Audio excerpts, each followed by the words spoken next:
Okay, I think we're online. Hey yo everybody, I'm Braxton Wise.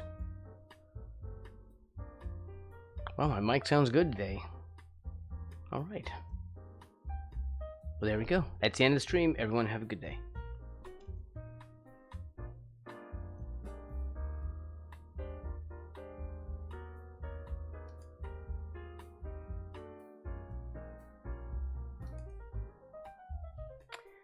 Okay, what do we got going here?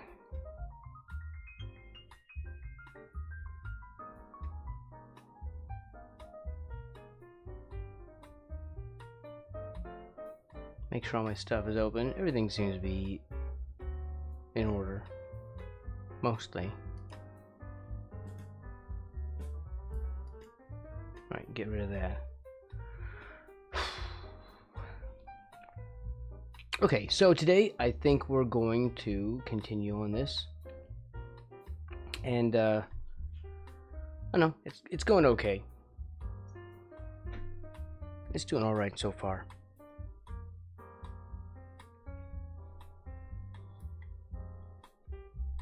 I think what happens, I was having some trouble with the eyes. Well, not really trouble, I guess, but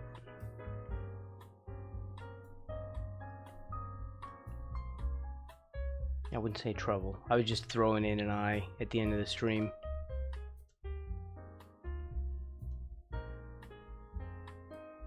I'm not really sure if I want to do that because originally his eyes were closed. So, but we also got a background drawn in yesterday. This is kind of the plan for now. Let me find some reference.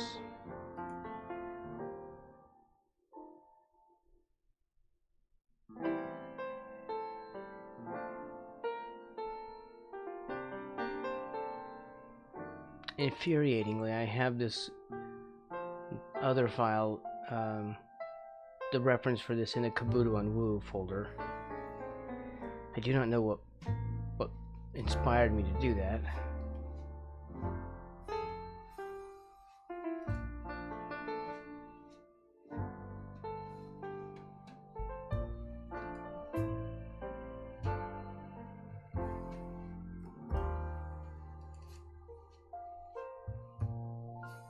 Alright. Move that over.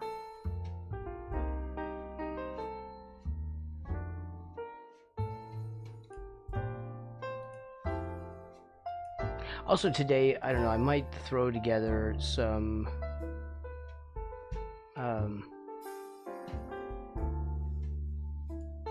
images into a reference for the piece we're gonna do in October, which is gonna be like a Halloween theme. So we might work on the reference today. I don't know. Also, we have Phineas and Ferb hanging out in the background.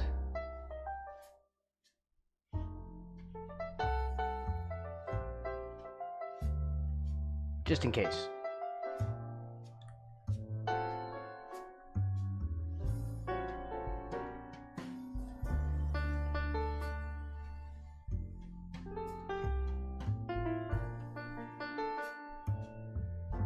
I don't really know if I want to do that with this eye.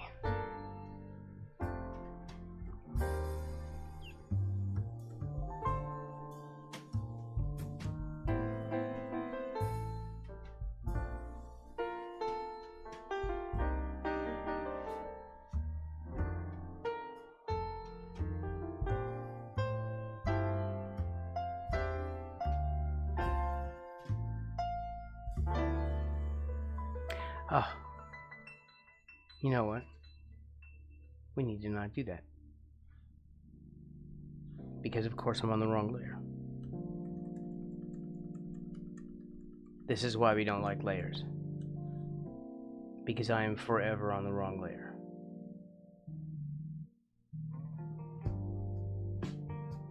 Here, we need to do this.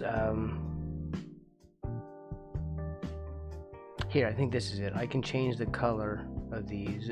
These are... Let's do background for...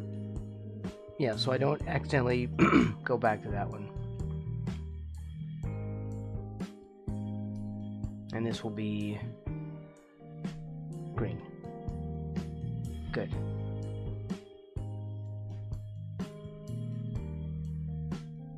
Okay, this is when I was doing a little bit of an eye test over that, which I really don't want to do a...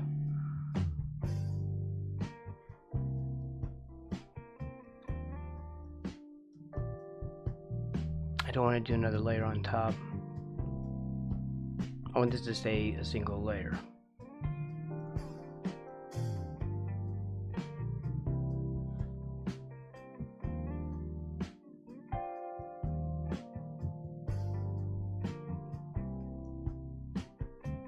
Yeah, let's not do that. Let's get rid of this.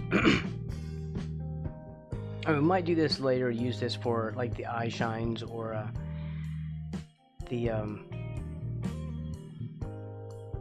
shadow here, because otherwise I have to change the shadow color for the iris and change the shadow color for the eye as I transition across, because I'd need to have like a green and then drag that down for its own shadow and then bump that right up against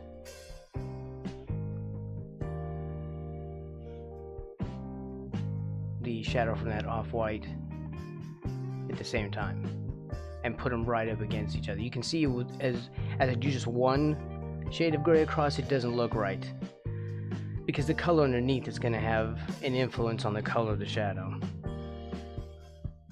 So let's get rid of this.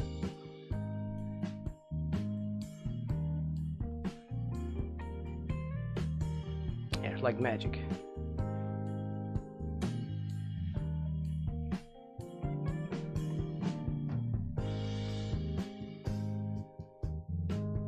And turn that down a bit.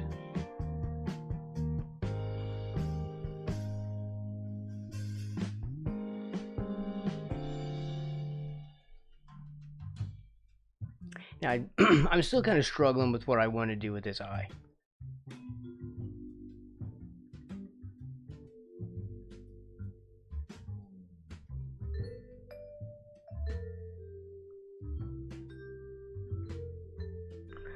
Like I could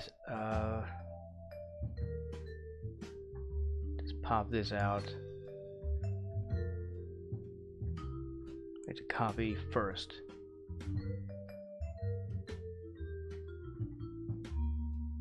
Does that work though? It does not, damn it. There. We have to copy and paste first. I think they have changed that behavior because I don't remember it being like that. Of course, if it was like that and I'm wrong, well, that's fine. It's not the end of the world. But I feel like that's a new behavior. But maybe not. So the nose, his face is angled toward our left or toward his right. Stage right, as you might say it if you're an actor.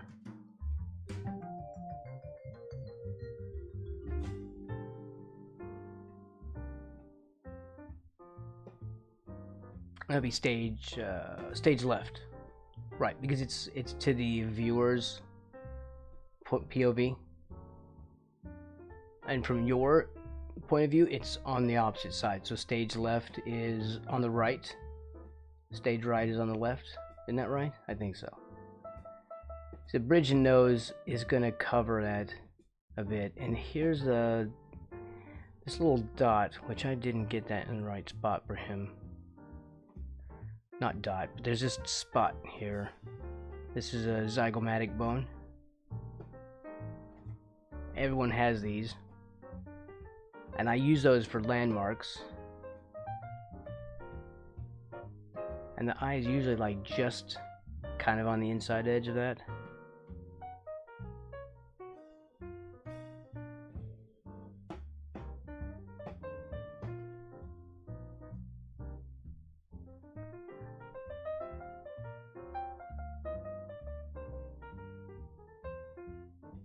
What do we think of that?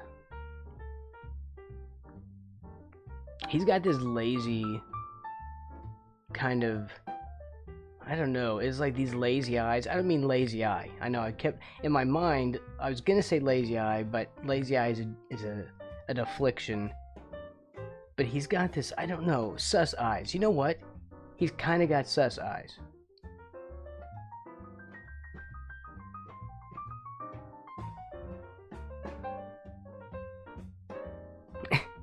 Maybe he just likes making eye contact while he's eating your taco. I don't know.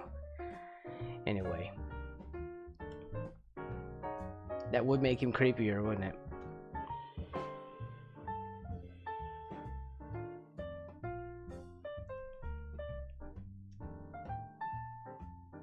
I don't know. I don't know if I'm liking the creepiness. I usually kind of like that. And the mouth is a little oversized, kind of creepy. The jaw's sort of jutting out. It's all working.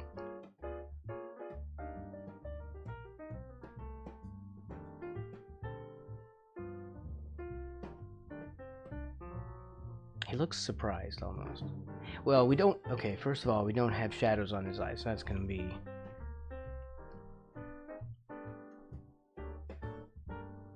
That's gonna be a little bit of an issue. All right. Are you level? You seem like it. No, I feel like this other one needs to be a little higher.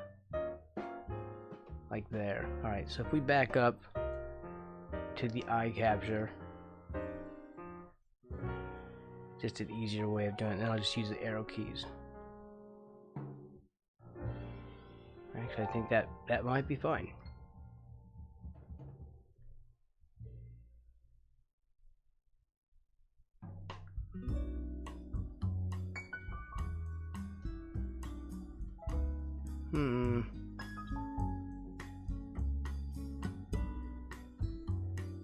Okay. Well, one thing is that his eyes have been swapped, but this is just a small change. They're not really. They're fairly even on each side.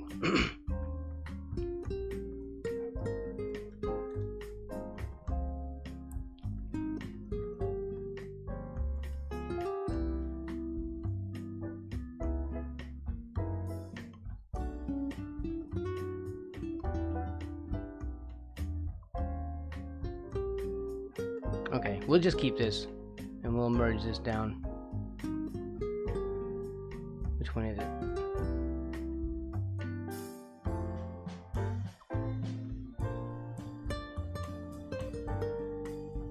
Of course I did. Man, I am forever doing this.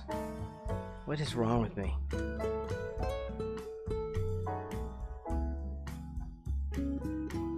There has to be a cure for this.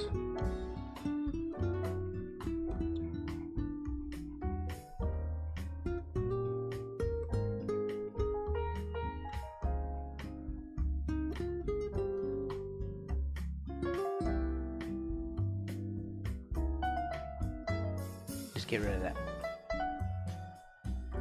Okay.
All right.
I wonder if they should be that big. I don't know.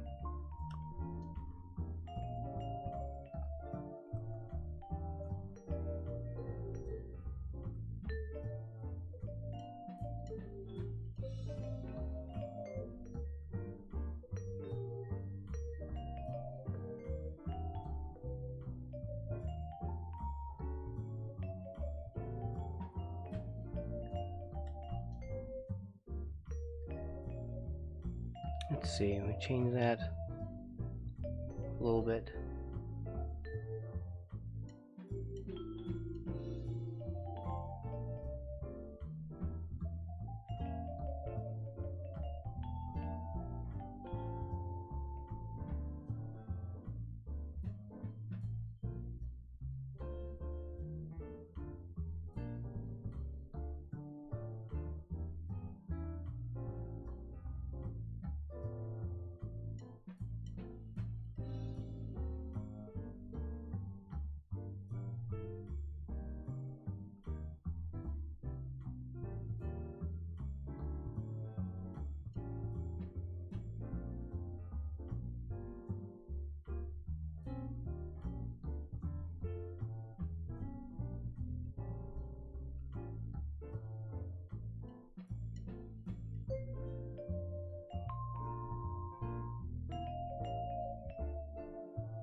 All right.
A little darker in the corners.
Just needs to come down a little bit.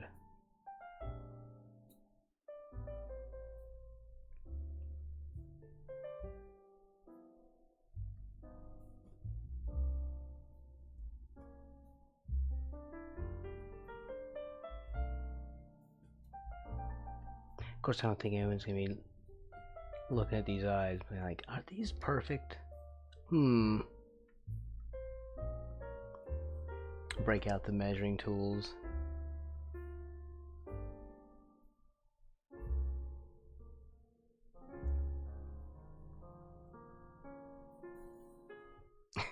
Proportional dividers.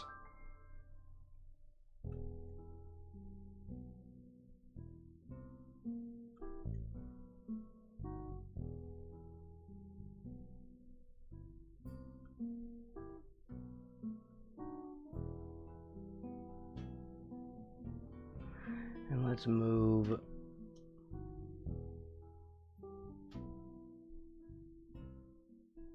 that landmark over, because it's like here and it shouldn't be. It should be like here.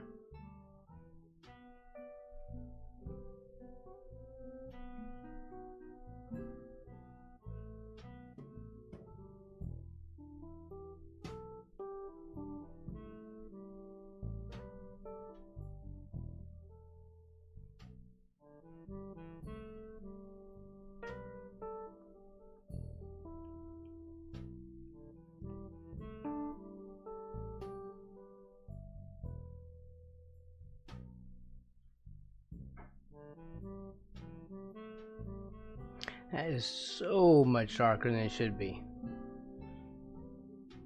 Probably because the stuff that's next to it.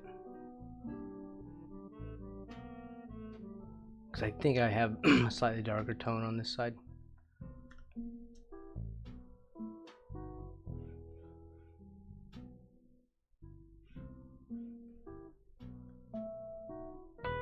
Oof. Don't do that.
I don't think I like that.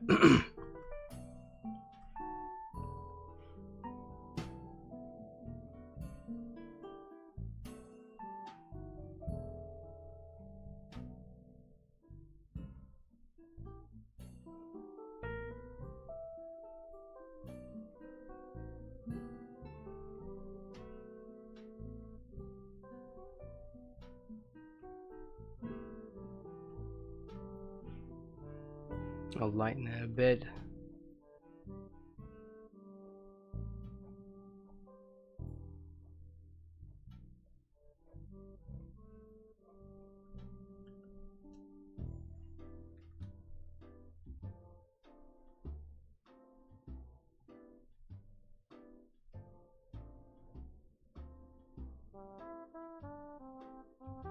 I don't like this hair right here.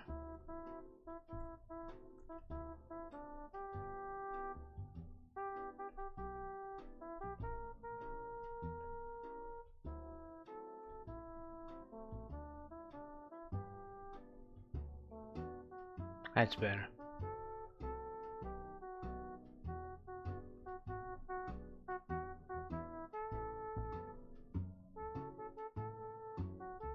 Not the best, but it is still better at least. I don't want to draw these individually. I want to make this just sort of a mass of color, like where I connect the hair to the face. I want it to be like a combination of the two of them.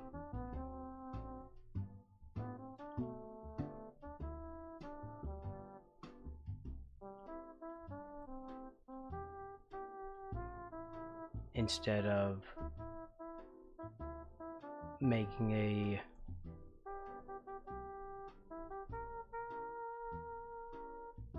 transition where I actually draw the hairs individually coming out of the skin, because I don't want to do that.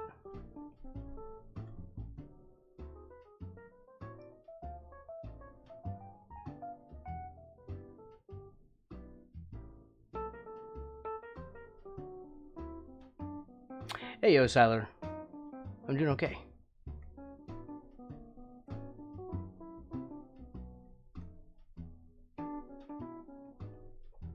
You were here the other day, right? When we were going back to this. I think so. I don't know what I'm gonna do. I think the eyes look creepy, but I think we're gonna stick with it.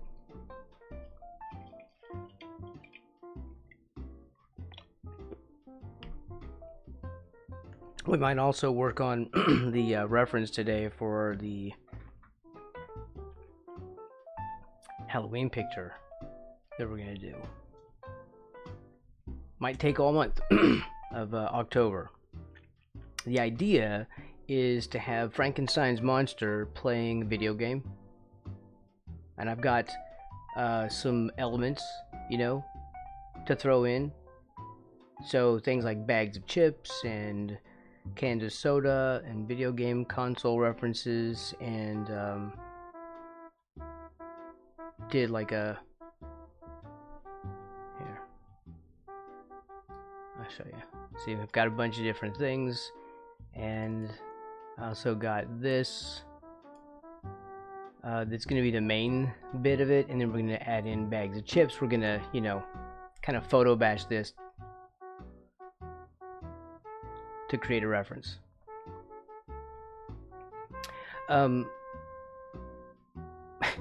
Looking into your soul, well, you know, he likes to maintain eye contact when he's eating.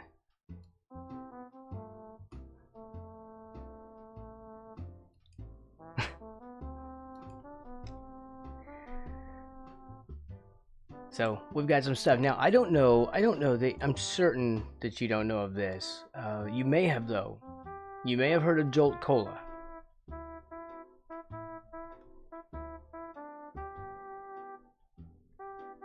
But we can't. They don't sell this anymore. I don't think it exists. Maybe it does. I don't know. Okay, this is very much, I think, a Gen Xer thing, and probably a United States Gen Xer thing, because this is basically, I think, one of the first, if not the first, energy drink that I know of, before the word energy drink was a thing.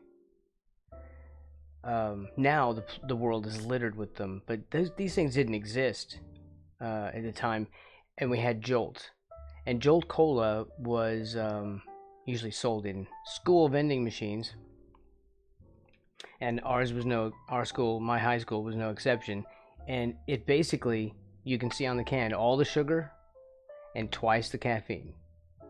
And of course, some parents eventually, after years of this, got them to ban Jolt Cola from the vending machine. Banning stuff is really not a good idea. Of course, little did they know, the world will be littered with these later, too. So my idea for this is to have Frankenstein's monster. We're going to have bags of chips. I'm going to create a console out of other console pieces. We've got these little console pictures. I'm going to try to put together my own but retro styled console. We'll have it on the desk next to him, and we'll have a can of Jolt, except here's the idea. Instead of Jolt, it's Bolt, like a lightning bolt, like neck bolt. Okay, and this is a good idea. This is a really good idea. Hold on. Like neck bolt, and because he has neck bolts, right? And lightning, you know, brings him to life, right? And I'm still gonna do the lightning bolt, but it'll be Bolt instead. Bolt Cola, and then we'll have something like, I don't know, some other little meme thing here. And all right, here's the best part. I'm gonna do like bolts in the side of it, like neck bolts.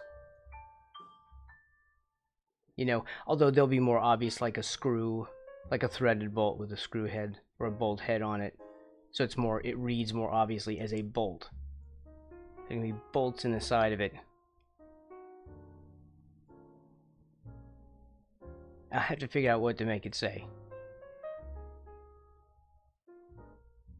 It will be unreadable in a smaller size, but if you blow it up, you'd be able to see it.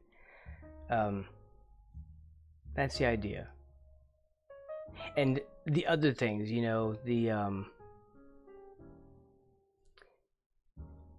all these other things, like put my, you know, like a made up name on these, like for the chips and stuff. It'd be call them Frankensnacks, and have, like, you know, some kind of Frankensteinian image on there, or I don't know. I'll come up with something for the console too. We could come up with some funny little name for it. I have different bags of chips for different sort of lighting effects. I don't want them all to look exactly the same, because when I draw, of course, I draw what I see. So it's really important for me to have good reference for shading and highlighting.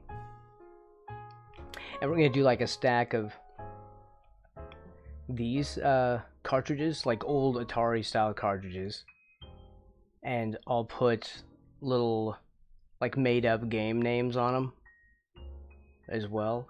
And then we'll have like maybe some posters in the background in here, of like fake game posters, gaming posters, like box art. And I'll come up with like some title variants. So it'll be like, I don't know. Just, I mean, they have to be similar to other games so that you get the joke. Like Doom, maybe, and we call it Franken-Doom, and then there's like a Frankenstein on the poster instead. That kind of thing. Like, although Franken-Doom is a stupid name, but still, it's just an illustration of my point, because I can't think of anything good right now. So we can do cool like meme stuff on all these things. I think this is gonna be neat. I think this is gonna take the whole month. I'm gonna do a much larger piece as well, so we have more room to fit all these things. So we may end up Franken-Doom. It's the best I could come up with. But we'll do something, and we'll have little Frankenstein logos on each thing, and you know. And I'm gonna call it, because he's Frankenstein's monster, right? Although it still irritates me. Was it Mary Shelley that wrote this? It irritates me to no end that woman never gave him a freaking name. Like, excuse me, but now for centuries after, we have to keep saying Frankenstein's monster, Frankenstein. Just give him a name, like Bob or something. Or maybe have called him Frankenstein and call the doctor something else. I don't know. It's irritating. Of course, I get absorbed into stupid details like that, but that's me. I'm probably not going to change.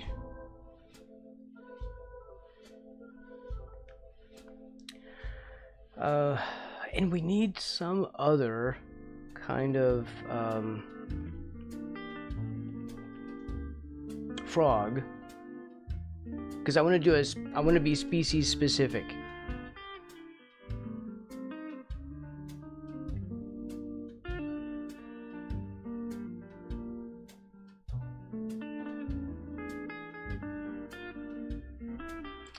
What about a wood frog? I don't know if anyone would get it unless you were a total herpetology nerd. But wood frogs actually die and then come back to life. They resurrect. Oh yeah, okay. He'll be a wood frog. And if anyone actually is nerd enough to figure it out, they'll go on the best friends list.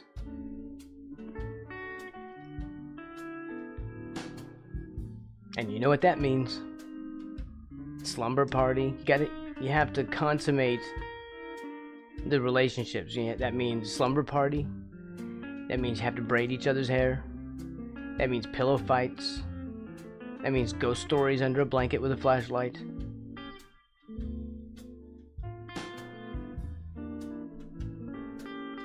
It's part of the contract. I mean, how else do you consummate such a thing?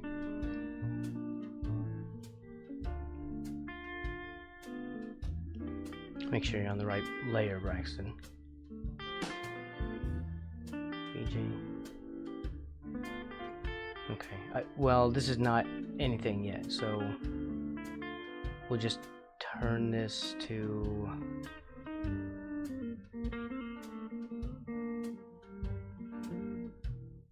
Well, we'll just put it on red for the moment.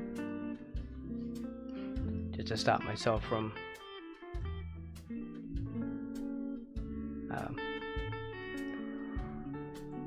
messing it up by drawing on it inappropriately.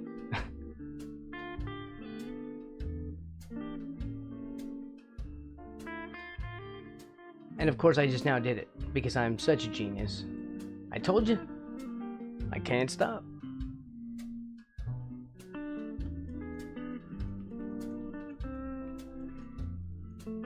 It's like I have a mental illness.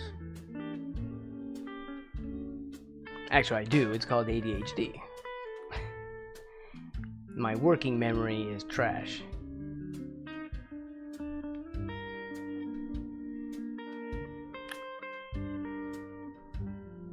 That's the problem. I'm not liking the hair. Would it be like that? In my reference, he's got like forehead all the way up to here.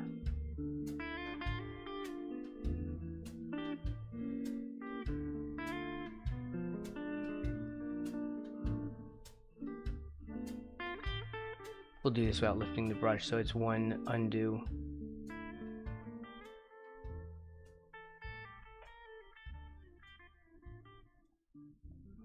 Or it's fewer undos. It doesn't use up my steps, if you know what I mean. See, it makes him look bald. And we're doing a younger version.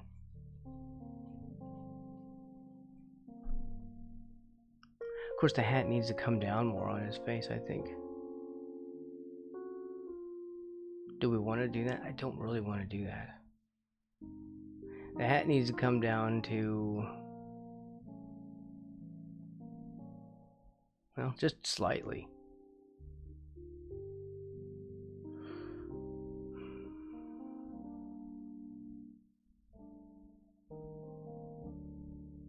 Okay, I tell you what. Let's do a test layer, just to see, because I don't want to have to go through and render all this and then undo and render again. So we'll do a test. What color are you gonna be? Yeah, test.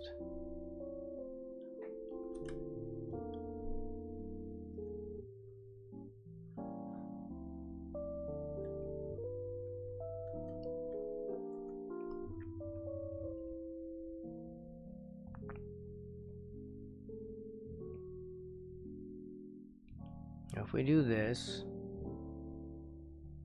and block out that and then bring that hat down,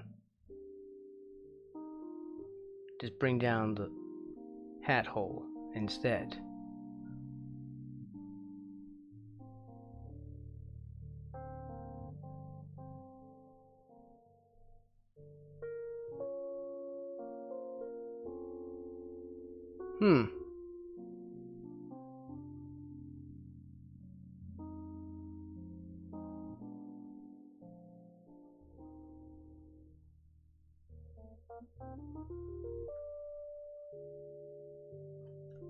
Okay, I don't hate that.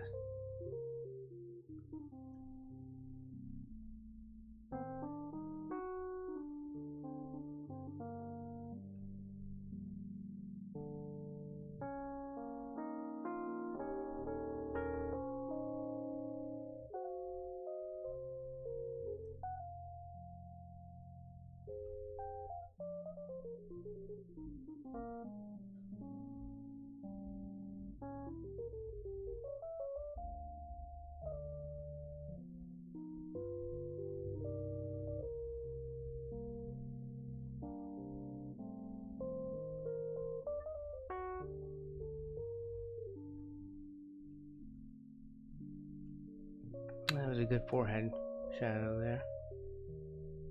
Use that color.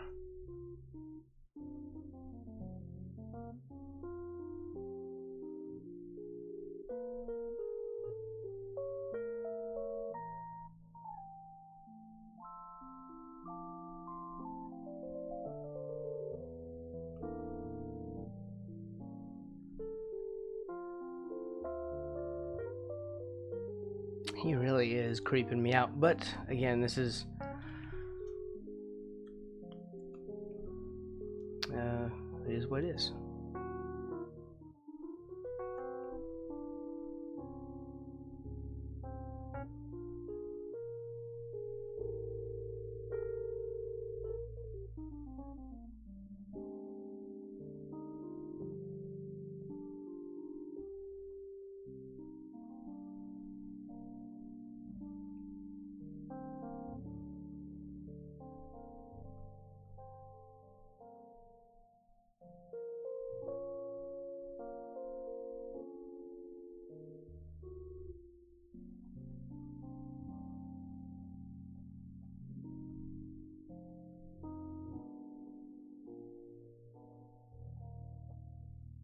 Okay.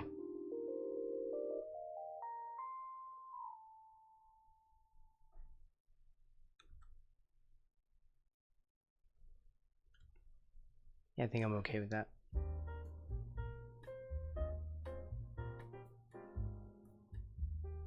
Before? After? Before? After? Before?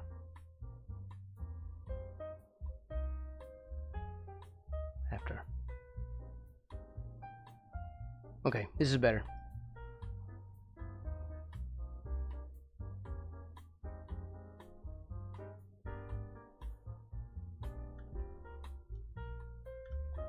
I got some raccoon eyes going on right now.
And maybe a little bit much down here. We'll try to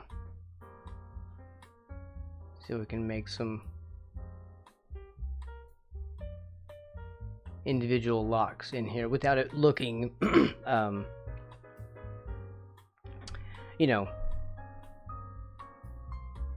like too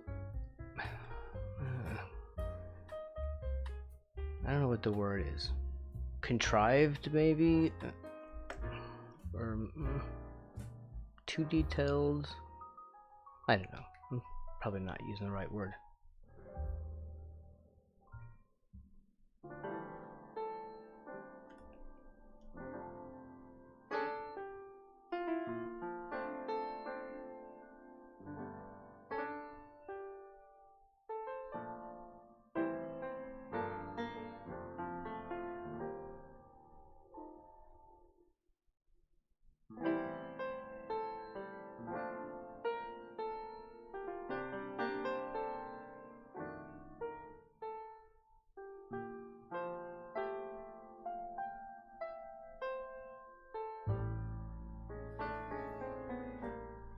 This side does not look as good. Yeah, it's a little better.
A little better.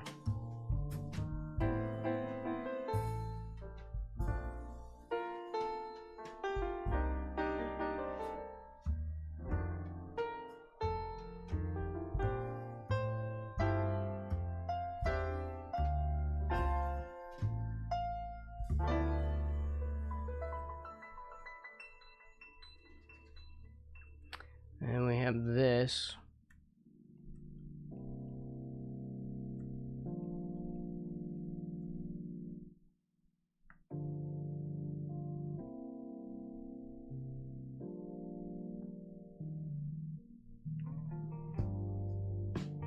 I guess this was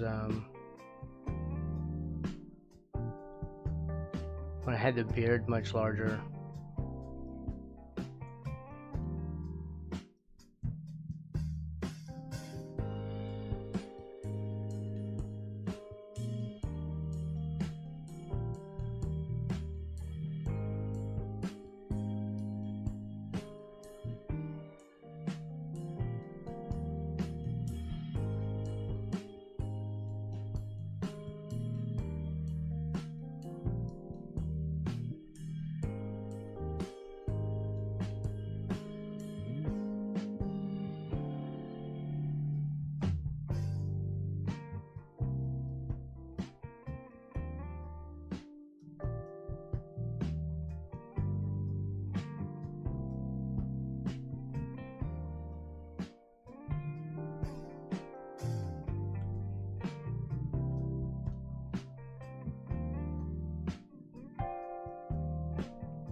stuck on this shadow again.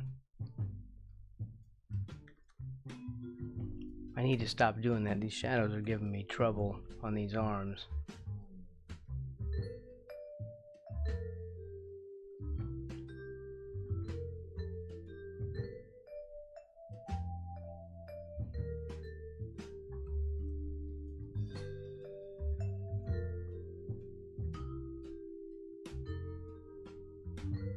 And what is that? Like, what is there something in the way of that, or no? Just for some weird reason I have a color that I didn't mean to have.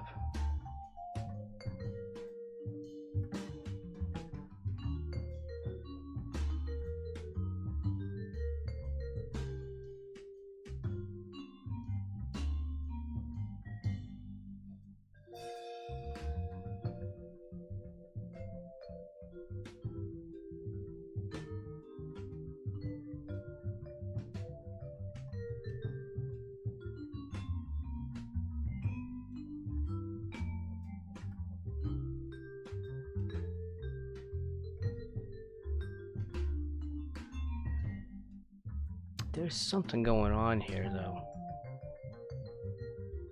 But yet,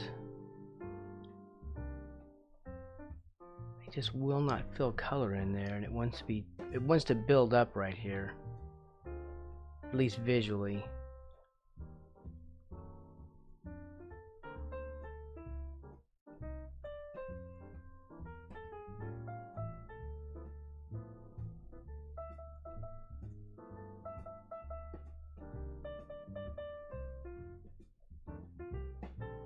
I know, I'll work on that until I lose my mind eventually.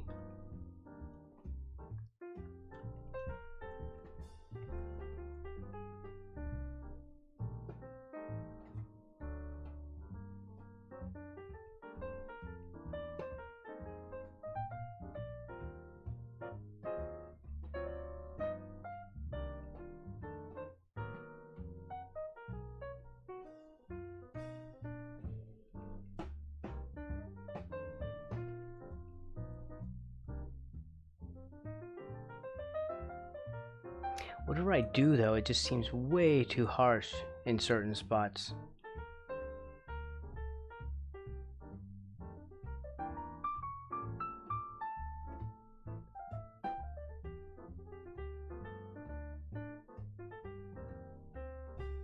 Which is very strange.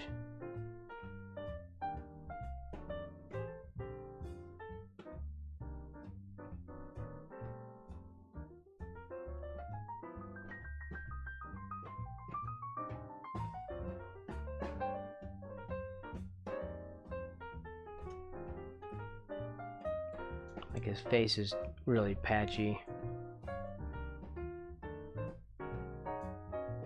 What we should do is just move to a different brush. I shouldn't just keep using this brush all the time.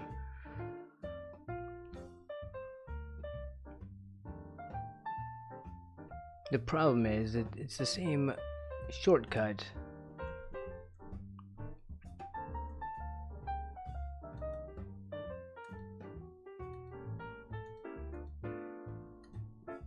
Okay.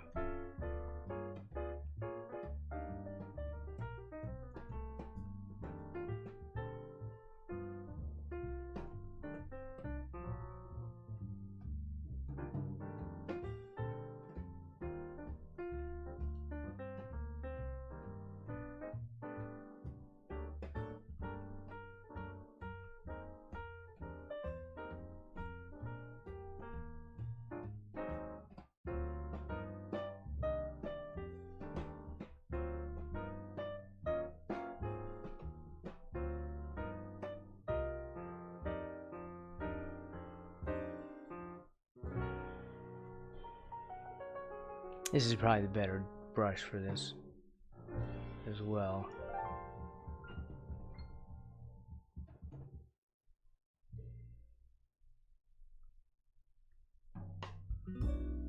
Sometimes it feels like it's doing nothing.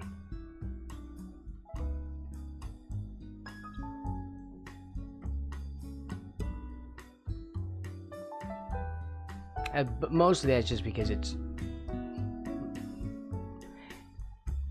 It's extremely subtle, and more subtle than I'm used to.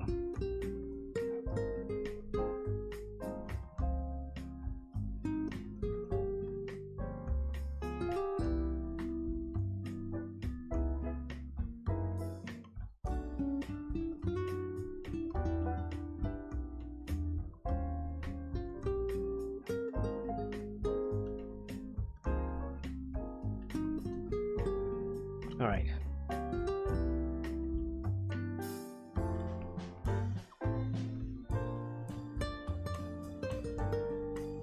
I think I'm mostly okay with him.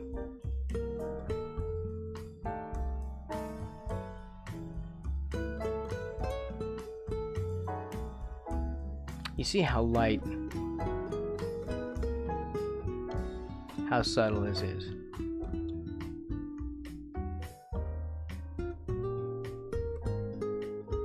So it takes a while to build up, which is actually better for me in particular because I work much better when I build up layers.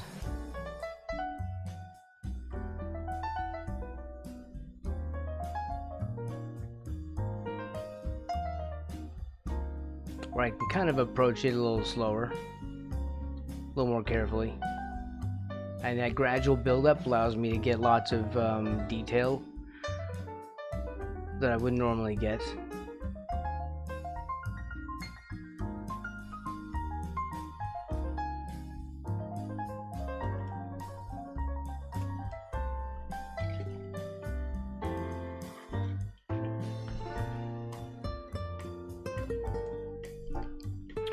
Okay, maybe he's okay for now. I'm still gonna have to work in the ankles a bit, you know, where he transitions to the floor. That needs to be worked out.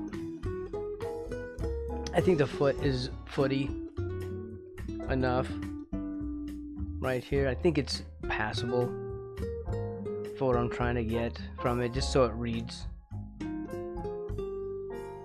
a little bit.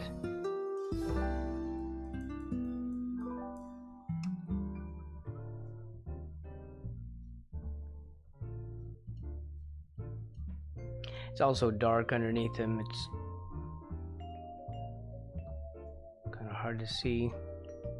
So we don't have to be real detailed, I feel.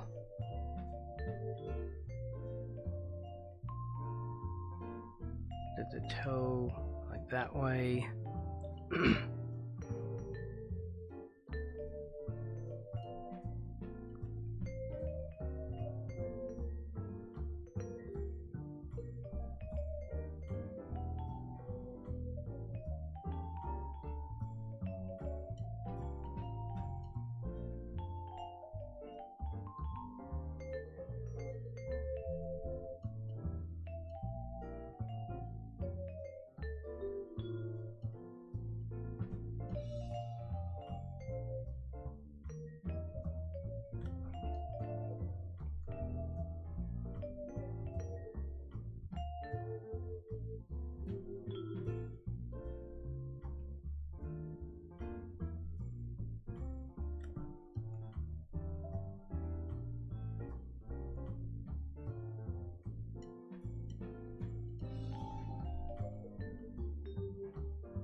Woof.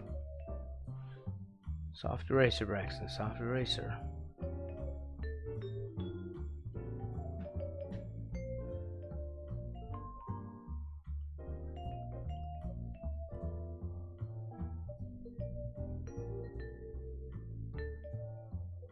Let's grab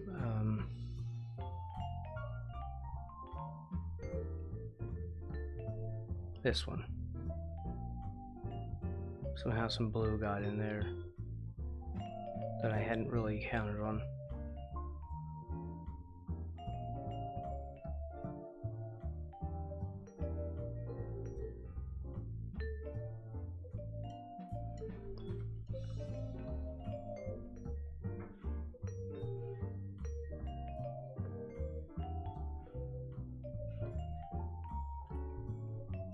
Okay, maybe I can block in the background a little bit.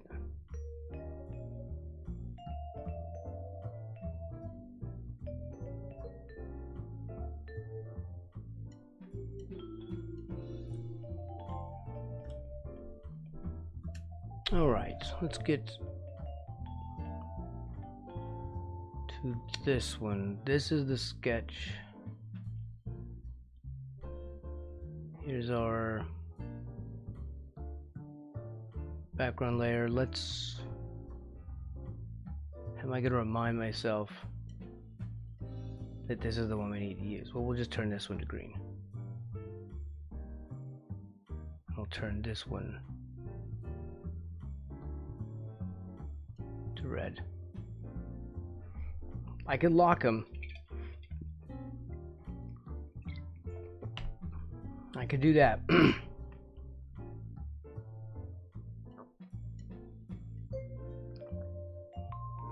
But I need to have something more visual on there to remind myself. All right.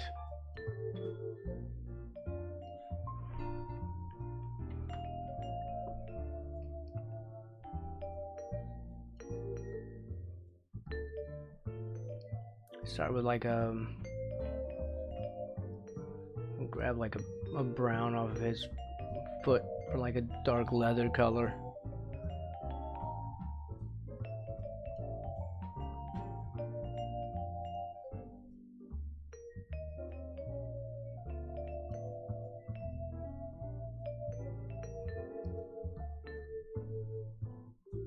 Turn off pressure opacity so we get solid.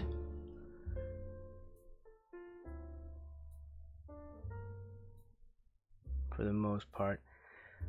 So I guess this is gonna be this spine, and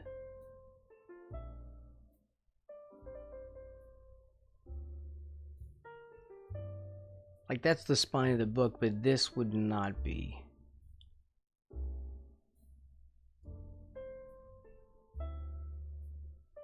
All right.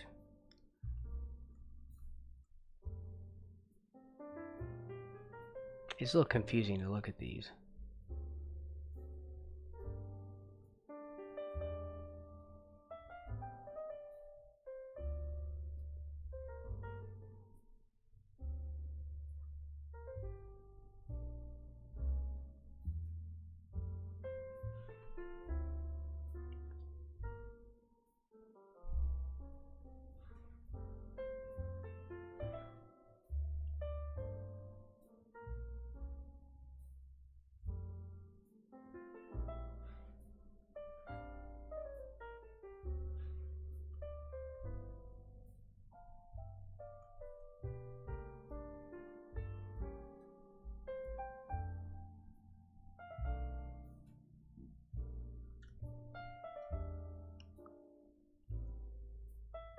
We could have... No, they're all going to go in this direction though, aren't they?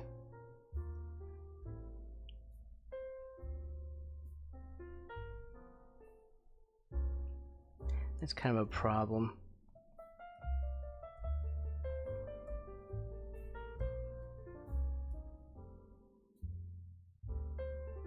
I feel.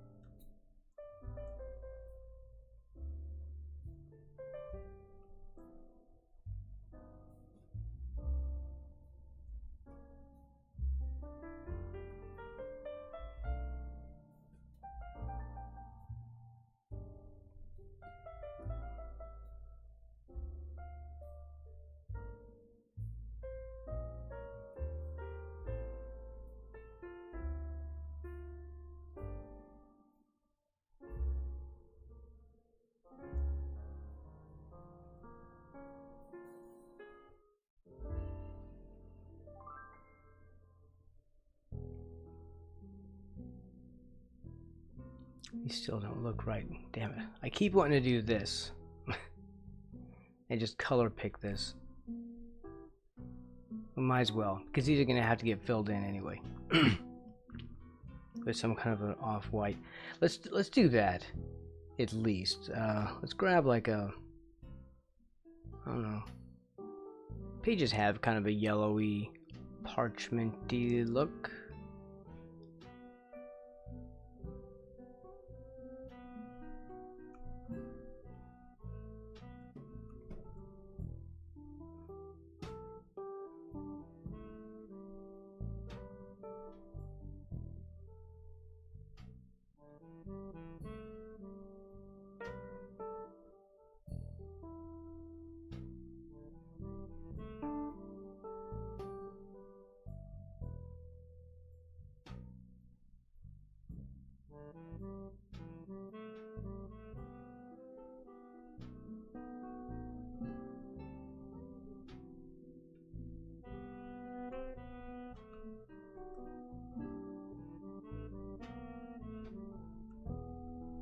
I'm gonna use that as a shadow here, and it's gonna have, like, if they curve out, there's gonna be a little bit of a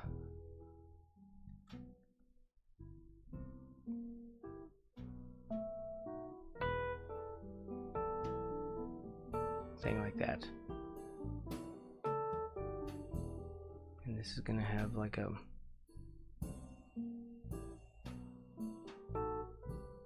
cover on edge.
Maybe we shade this whole thing.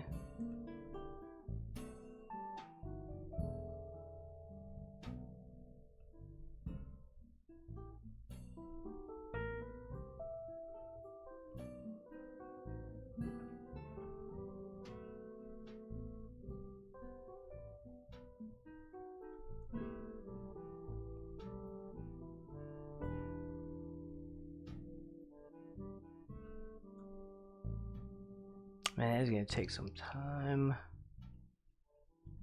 It's fine. What else are we doing today?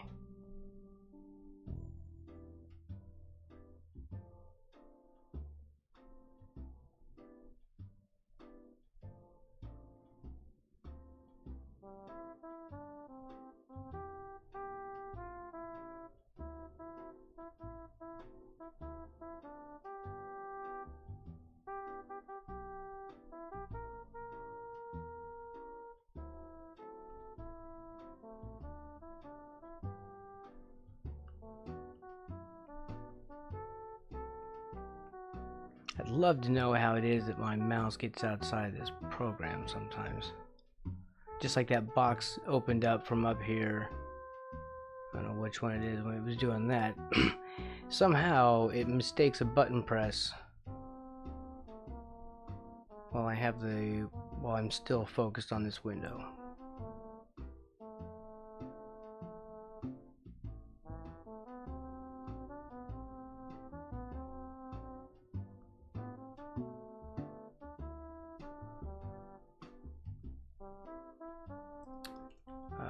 Here.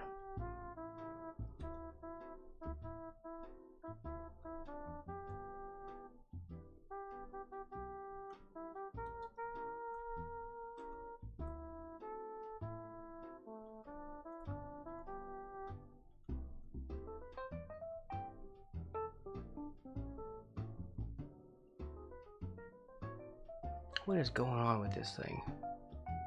Okay, it just must be this. I just have this freaky color on top of it. So that doesn't look right, does it? These can't just be sitting out there. Let's put this blue one.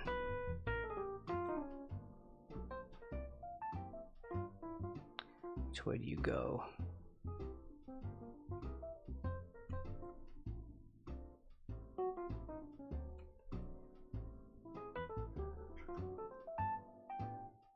I'm always curious as to why the color picker isn't picking the colors I think I'm picking. Like, I think I was picking this color, but for some weird reason, I'm picking something lighter. I wish I knew what the rules were with that.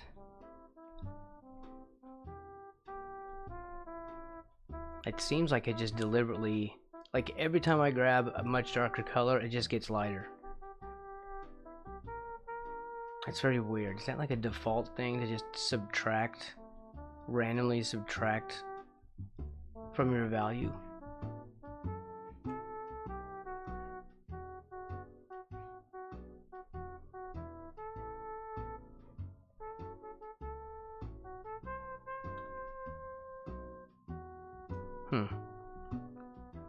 I don't like that. It's very frustrating though.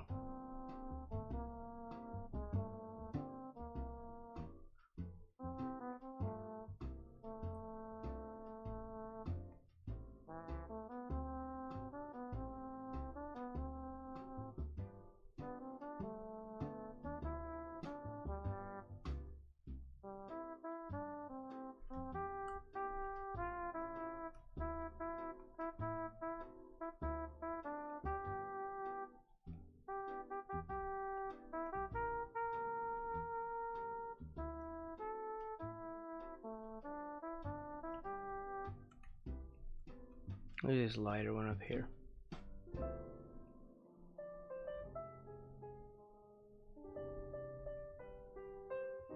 And we'll just preempt it by manually dragging that down.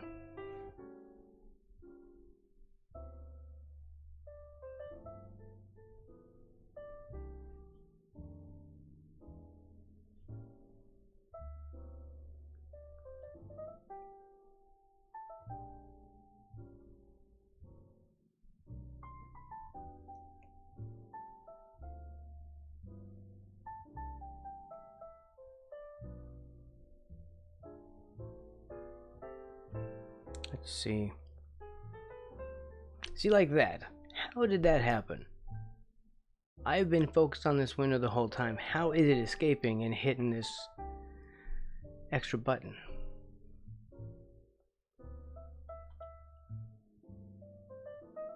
I don't get it.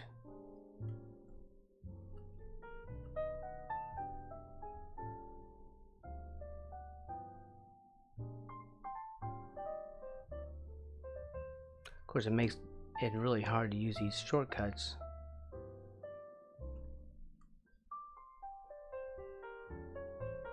When your stuff is working against you.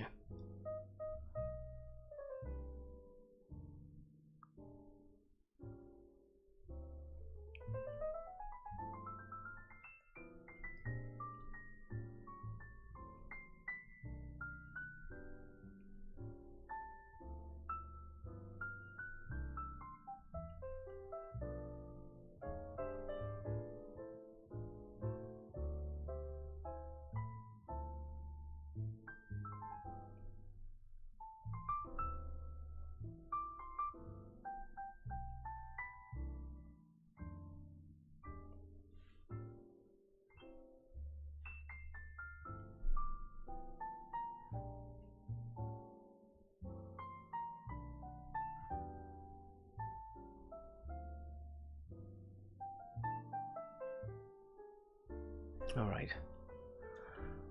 Well, I'm avoiding the glass right now.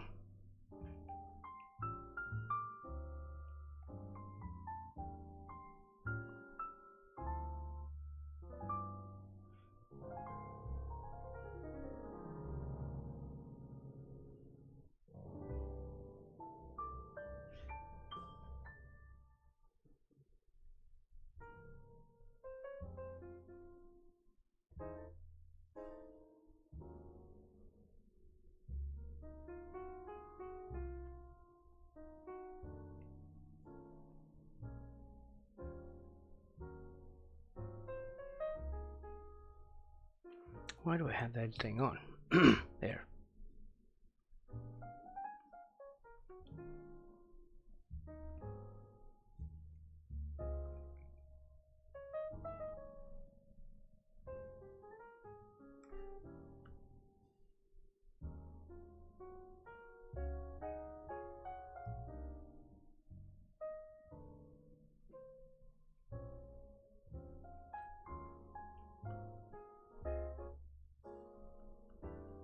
Let's see, this needs to be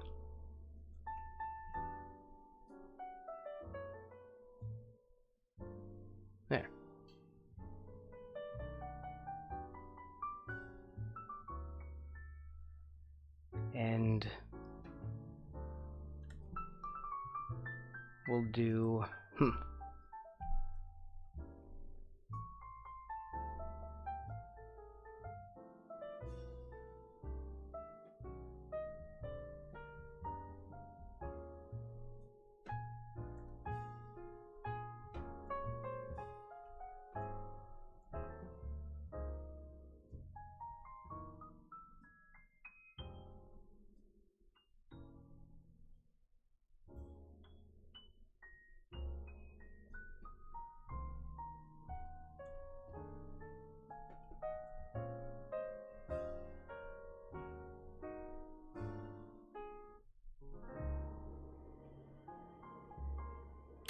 okay, we're trying to show the book going through.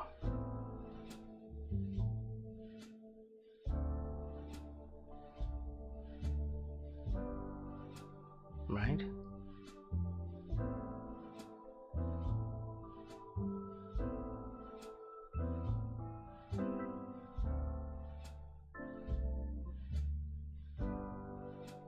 And then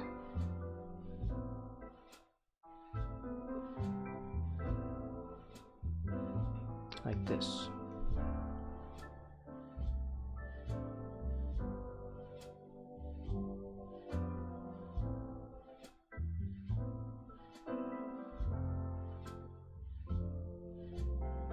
But we have these instead. I should not have done that.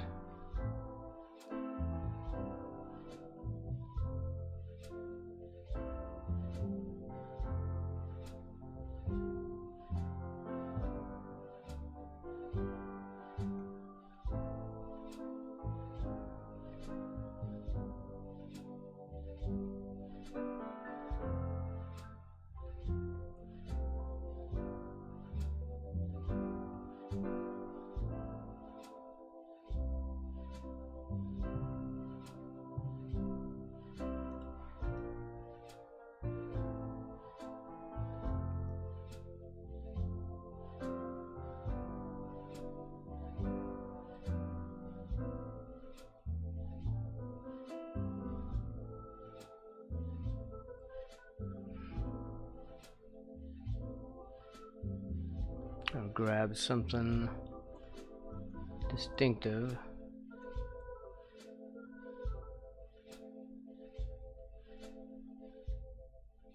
There, to show the edge of it. See how that's looking without the sketch.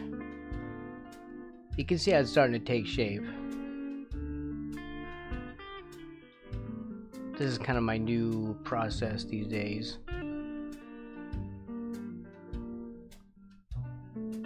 Instead of filling on top, I do it like I'm coloring line work, but it's just a sketch. Since I don't really do line work very often. So what I'm doing is I'm blocking in, I'm keeping this on the line layer on top, or sketch layer on top, and I'm just blocking in underneath it.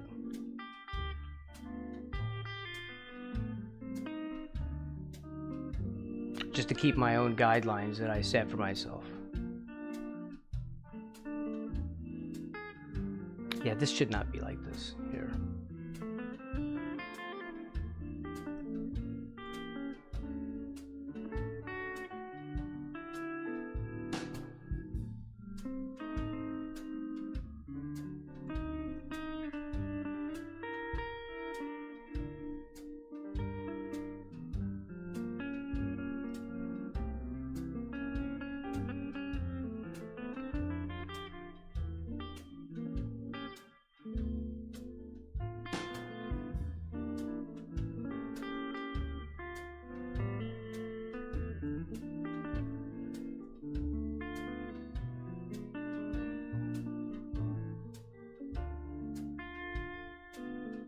All right, and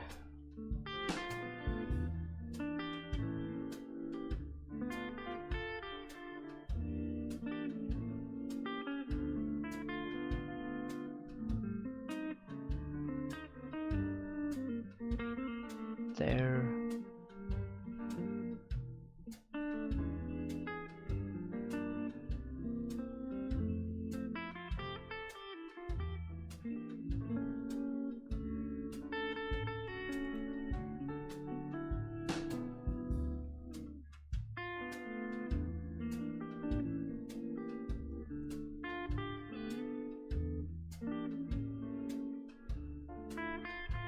I'll make that darker.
Always having trouble with that brush.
There's a book this is sitting on.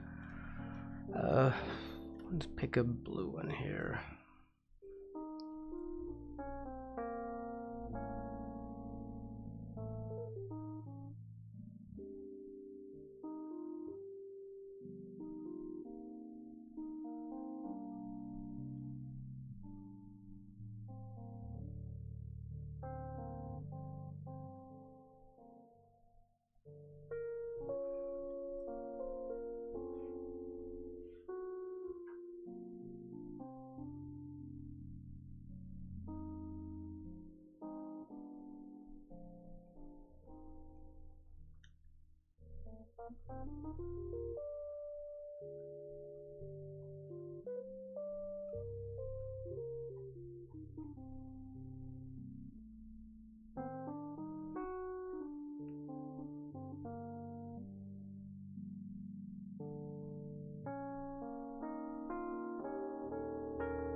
And we could do it this way,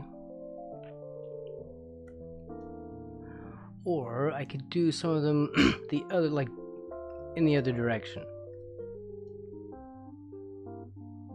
like with the spine facing us.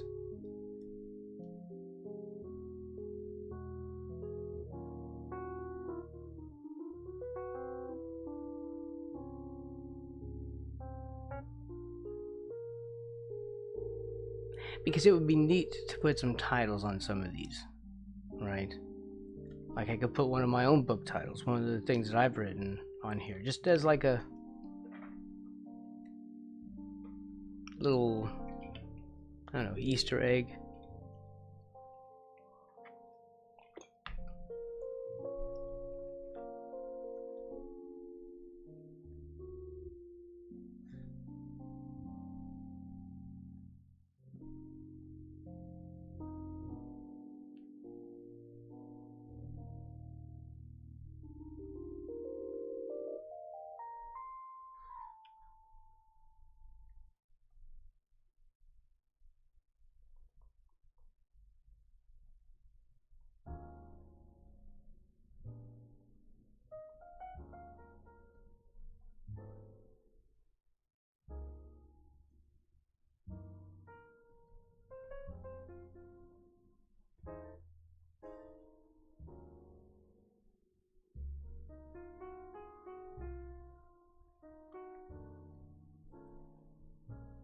That needs to be the other way around. But we're in that same problem where this thing never picks the color I think I'm looking at. It's like it just automatically subtracts from it, and it's just infuriating.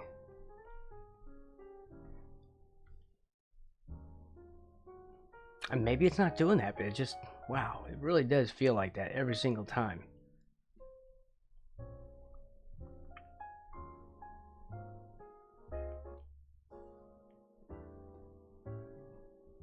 Or maybe I'm just hitting a lighter pixel or something, but like I feel like I've got it spot on. I'm looking right at it, and yet it comes up lighter than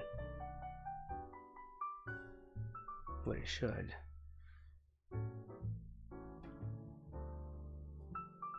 And part of that could be the stuff that's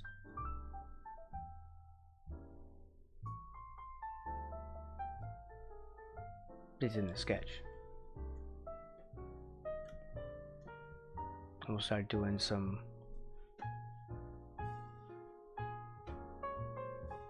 shadow stuff.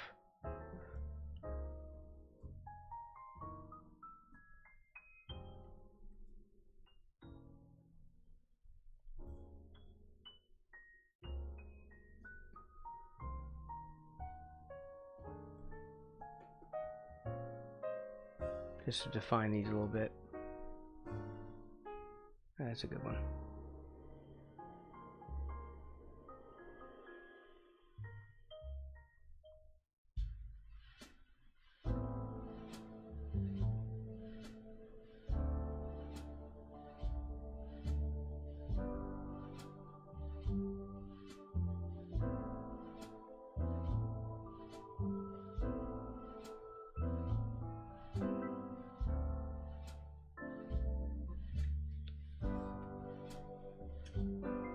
There's a candle there, but let's just pop this in anyway.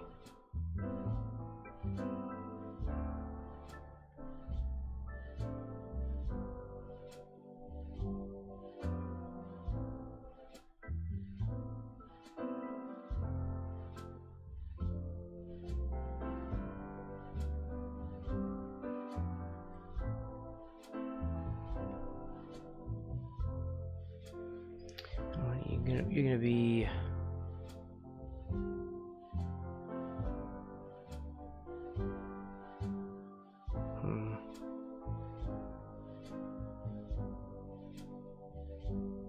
like this. That maybe have been a bit of a problem with the earlier one.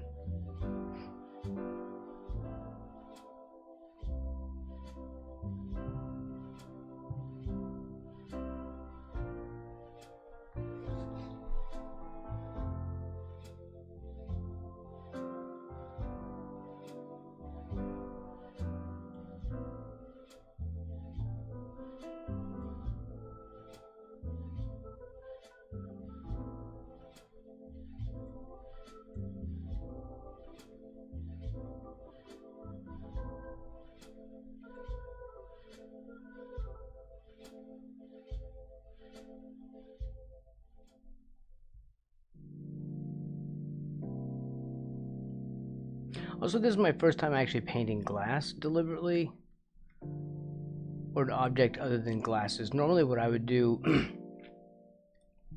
with digital is I'd put like a white color or something on a layer above and then fade it down so you can see through it. So if I did this and color pick that, it's not white, but it is what it is.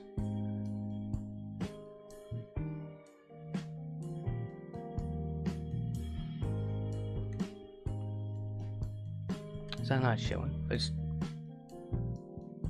you need to be above all this stuff. There it is.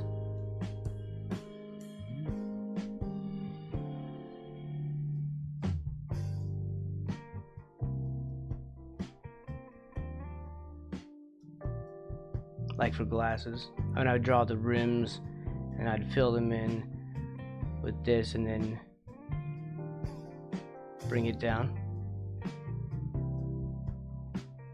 Right? So then you can see, like, it gives like an eyeglass thing, especially if you put like a little blue-green edge to show the edge of the cut glass and a couple little streaks or a highlight, a shine in there, then it becomes glasses. So that's what I did before, with digital at least.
I was avoiding that knee as if I was on that layer.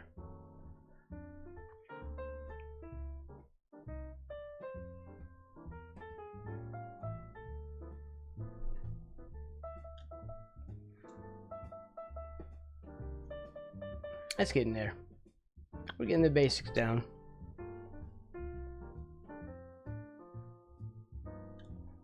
I might do another thing too, another layer for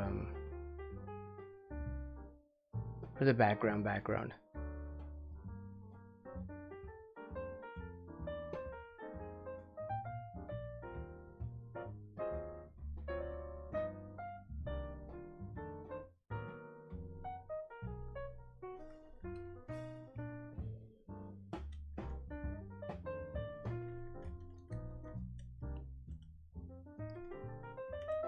Maybe like that.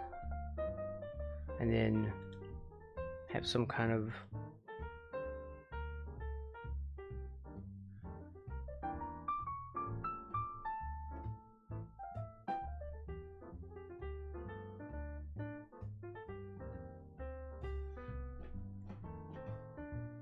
like some kind of background thing behind him.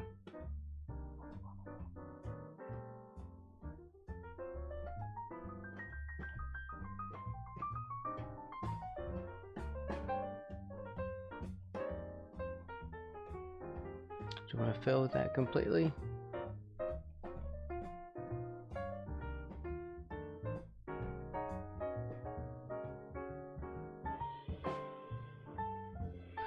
Alright, so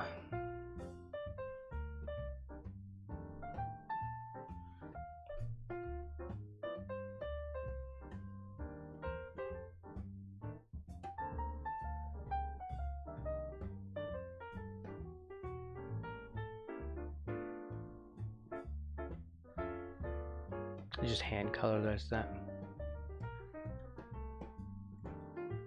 Whoops. Brush.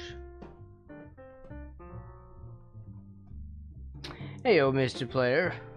Welcome in.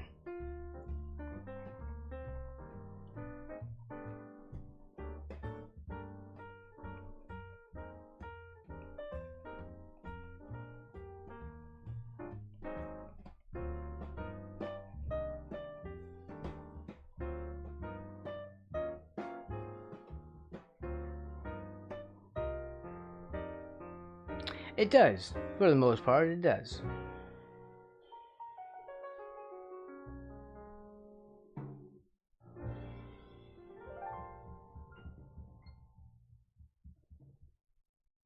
There you go. What do you think so far?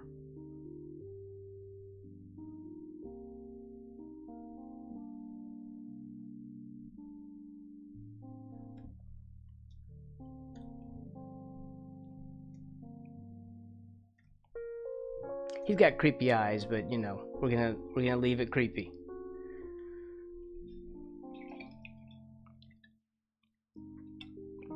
He does. He has these things. These are this thing here is a taco warmer. You can see him sitting in the base, carousel style, if that's a style. Candles, candle. Of course, I don't know why he doesn't just magic light out of nowhere, but you know, it's a thing. But we're just blocking in color right now.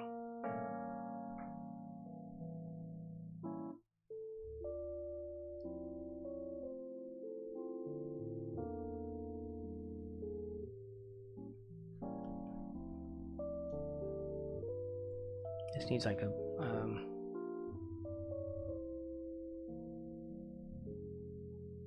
it's gonna be overall bluish, so we're gonna bias the gray.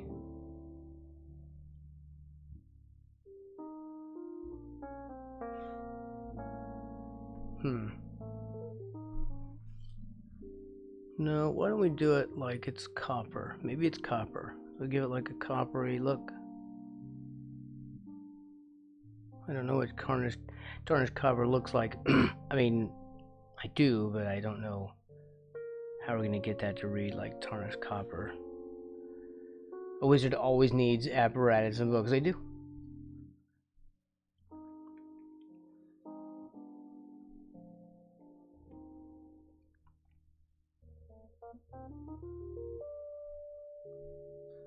Okay.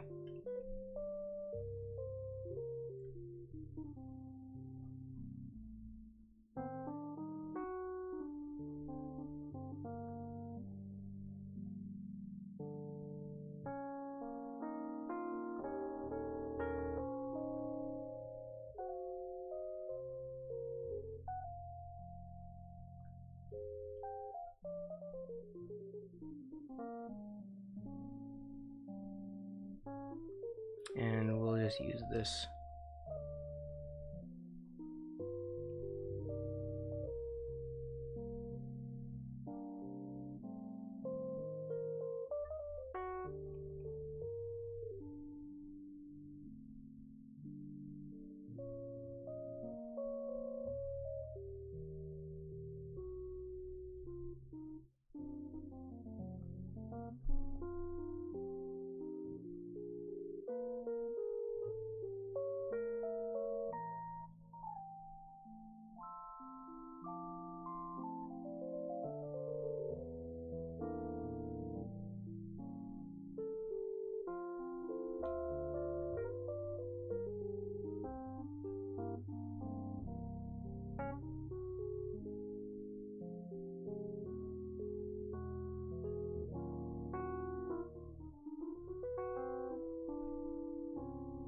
I don't know about that. We'll refine this.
Maybe it's wax built up in the...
Let's try...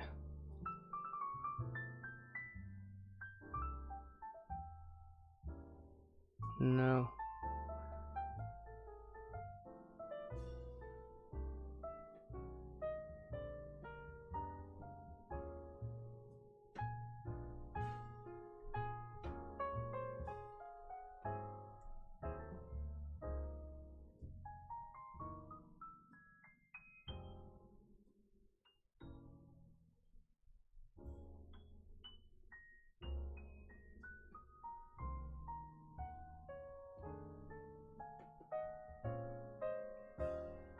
Okay.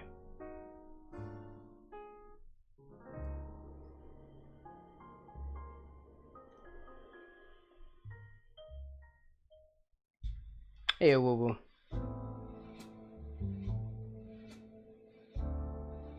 Welcome in.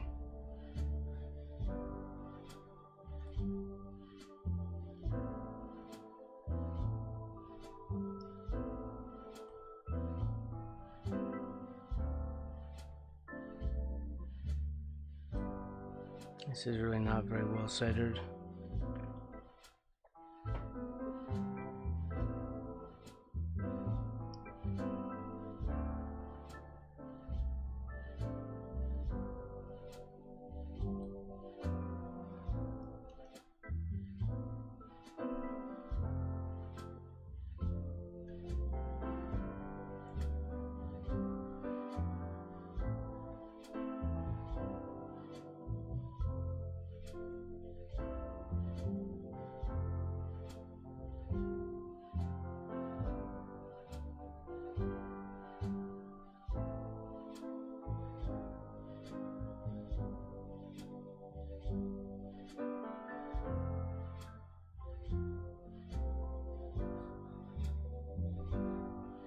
Let's see, I think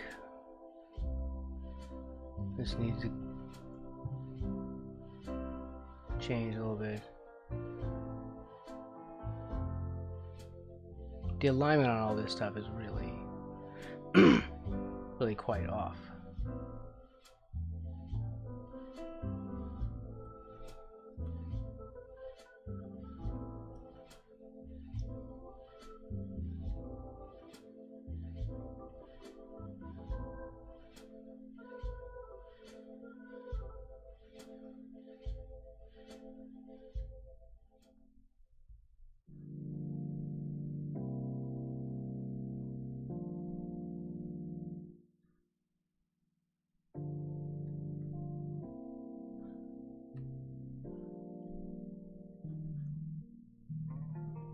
Give me that back.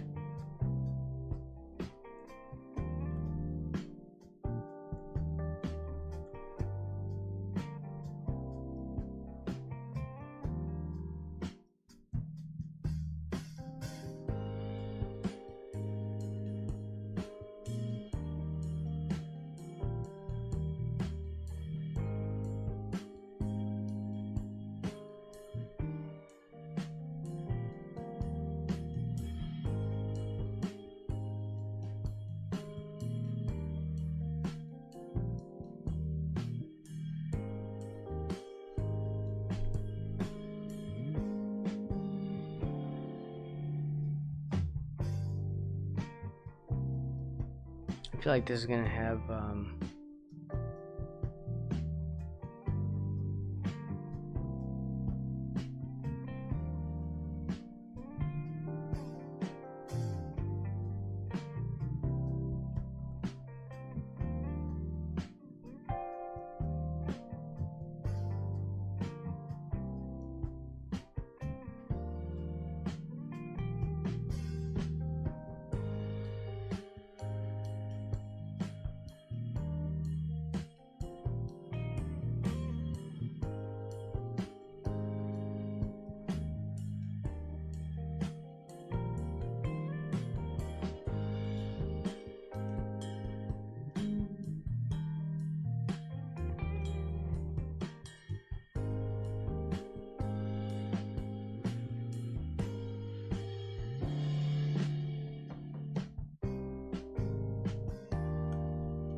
there we go.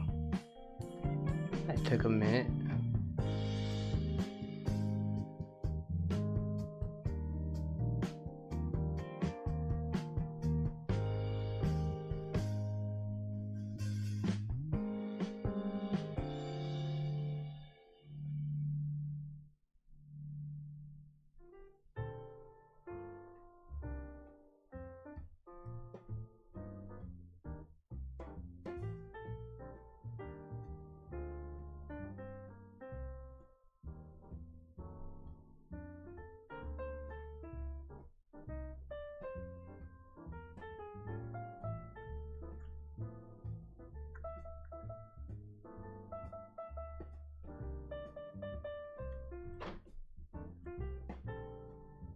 we do this, and when this comes up, so draw this a little bit.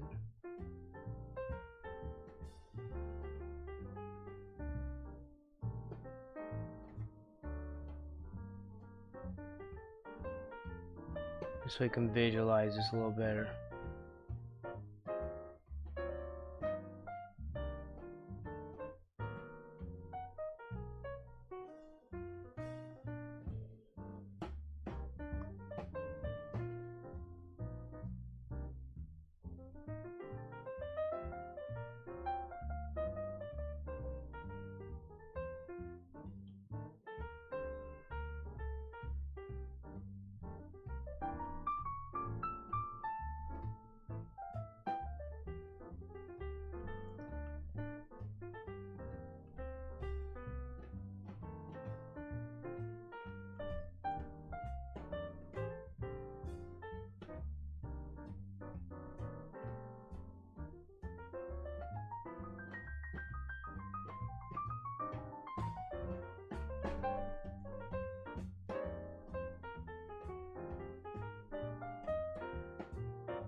Let's grab that and do kind of like what we did on the other one.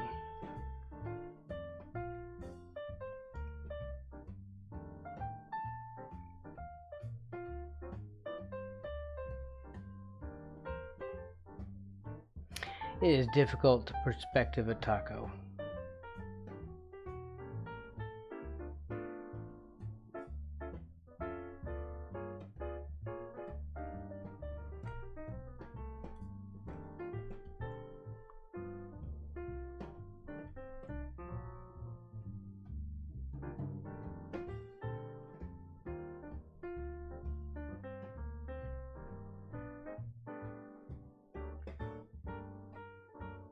This is okay.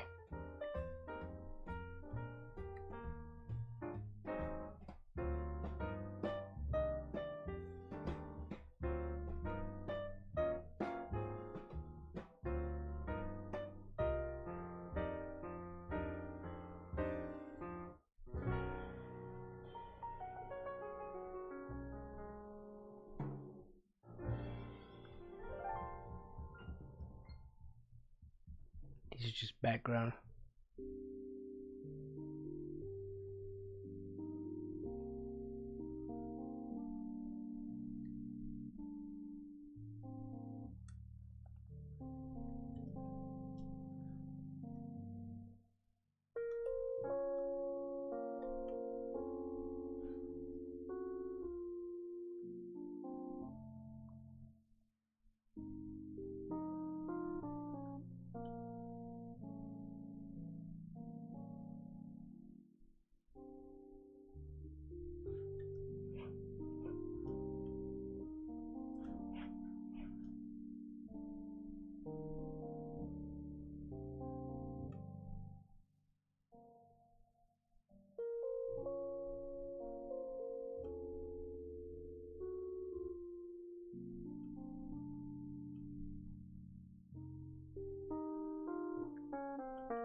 There we go.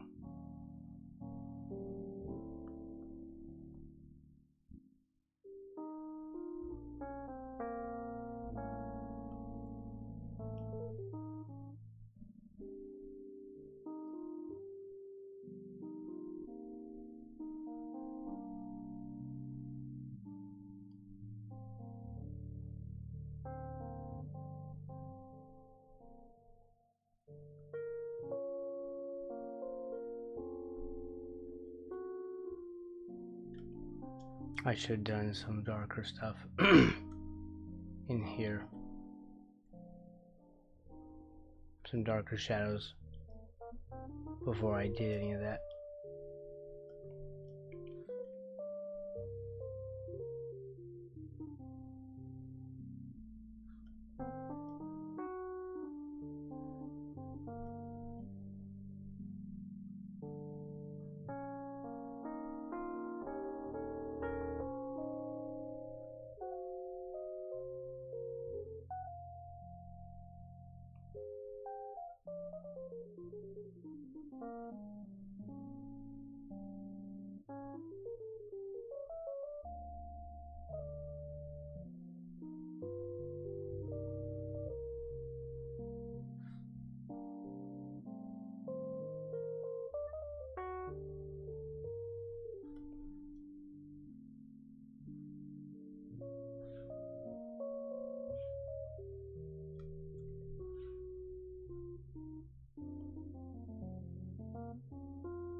I'll get cut off by the candle.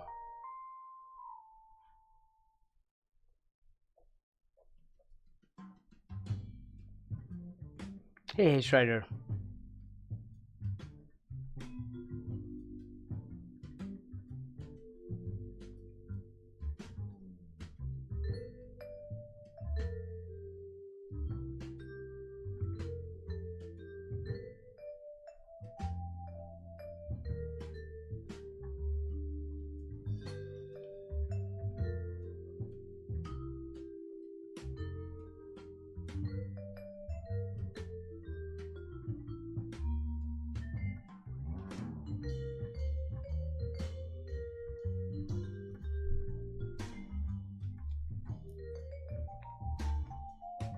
Oh, and he got first.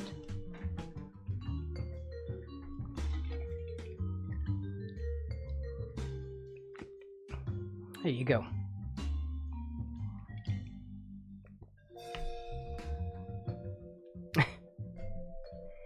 He's sneaky.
This should be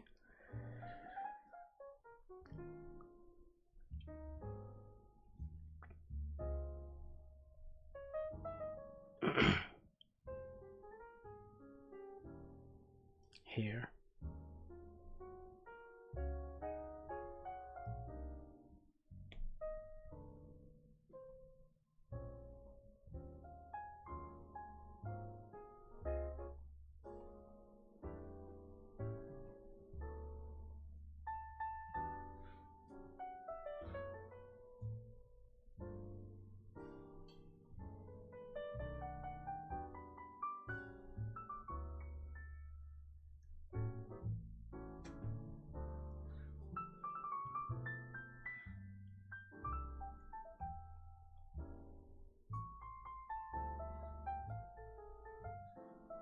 There, that was I was wondering why the white wasn't showing up.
Mr. Hefe, Weffy.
Okay.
Animation Cat, welcome in. We're working on a background today. Well, I'm kind of blocking in. It's not really. We're not going to be rendering this today.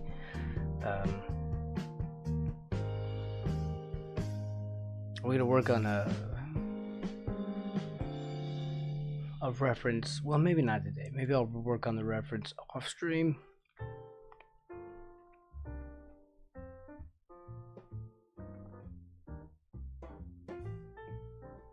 Trying to paint glass, but this is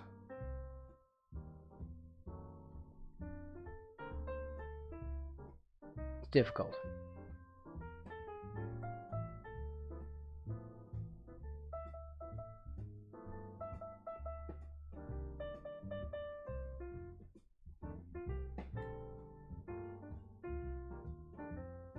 Happy Saturday.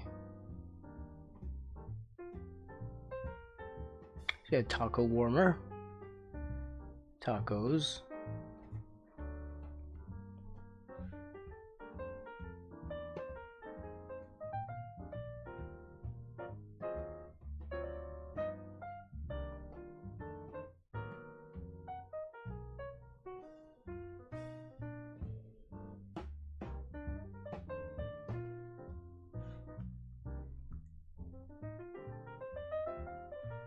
I don't like that one either.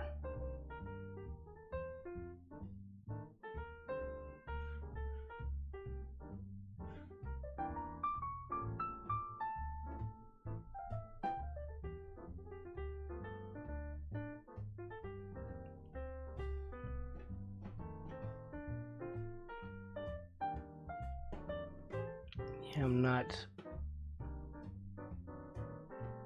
liking that color.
This book might have some light on it. When we start rendering, it might be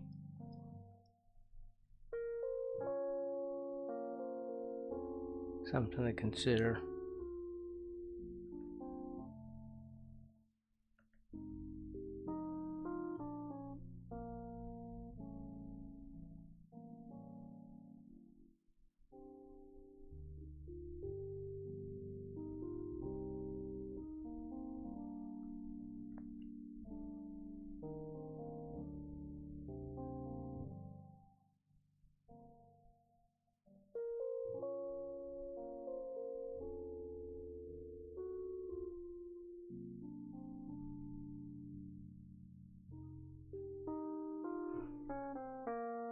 I don't know if that's good, but it's really not that good.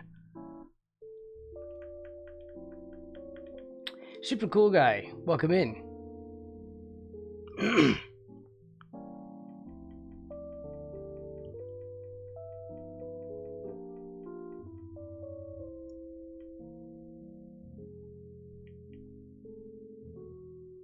Weird how it's not doing like successive undo when I hold it down.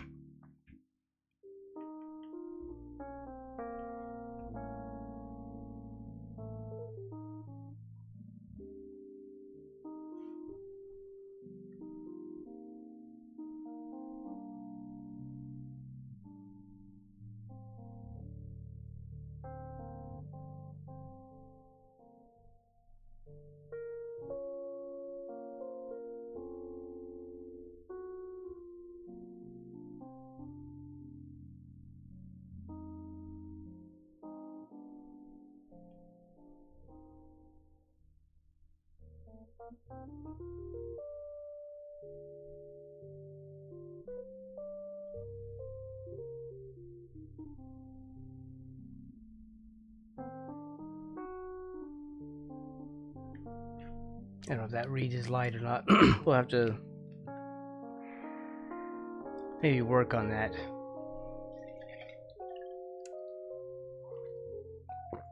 Okay.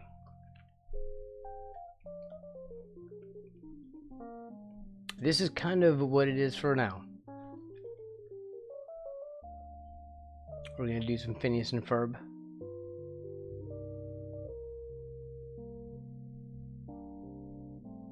Fairly soon here in a second. So this is basically what we've got.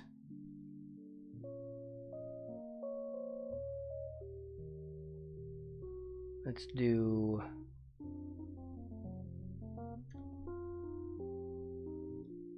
don't we have a background?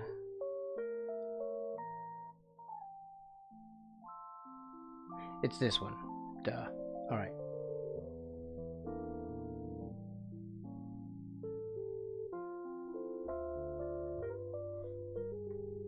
Where did I have that? Right about there. So let's make the floor darker. Let's do this one.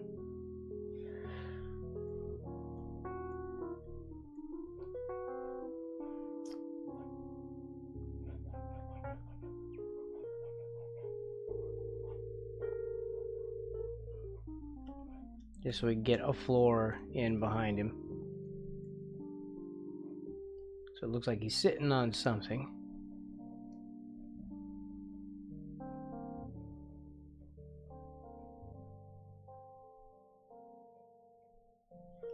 It could be like, this will be like a vignette, which means it's kind of faded around the edges,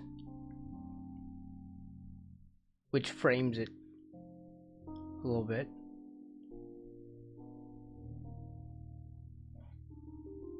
And it stops the eye from leaving the page. So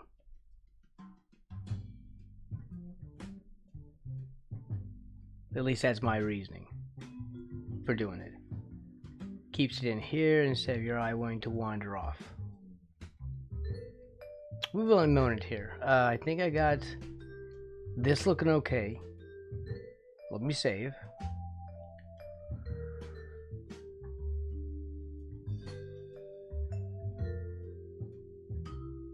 Here, we'll save again as this. because we have enough here where we can start rendering without my sketch in the way. And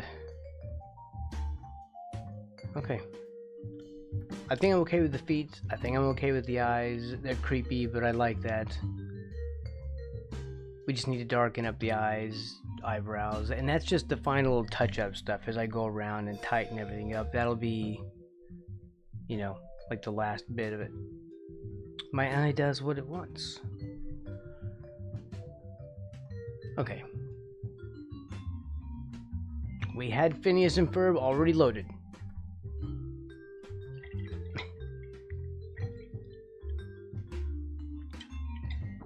Just in case you got here today.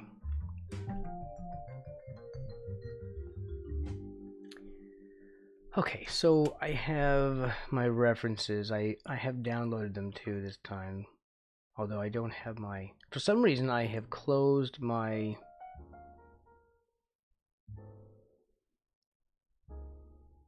reference folder. I don't know why I did that. It's under...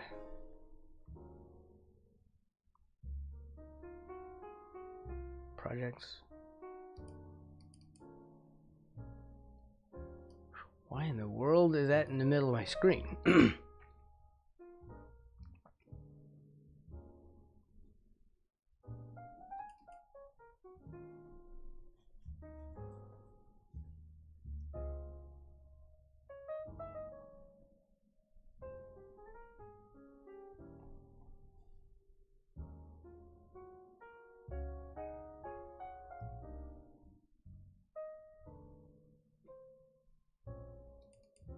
That's right, I have it under YouTube requests.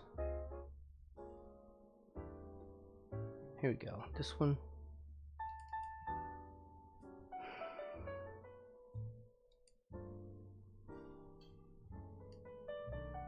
And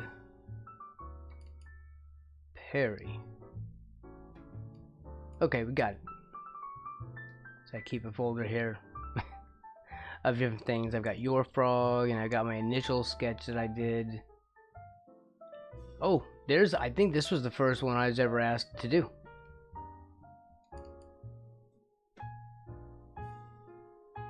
If you've seen the movie, you know the scene. Somebody had just popped in and was like, do this with these characters. And I was like, okay, well, there was that attempt. It worked. It did work.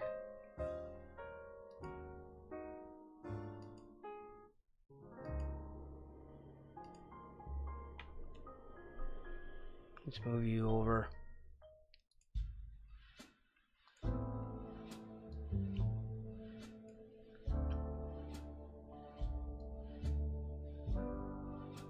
So I can see what I'm doing with this other stuff. We were working on, whoops, hit the wrong button. Okay, so we did those. I'll need to do Perry this time. We'll do the rest of his body. We'll take, let's see, this is Phineas, like this Ferb.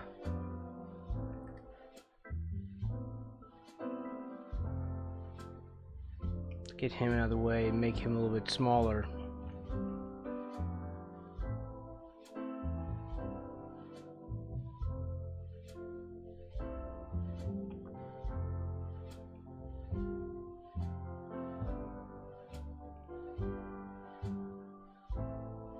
Okay, why did I do that?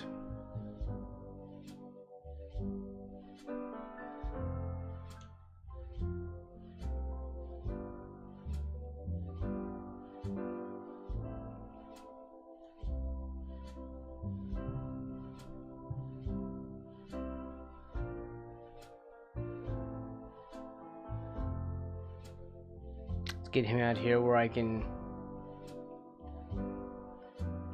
draw. Pardon me. Oh, no. Whoops.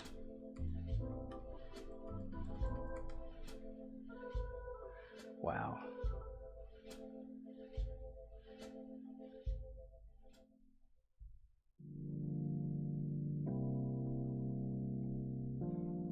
Right.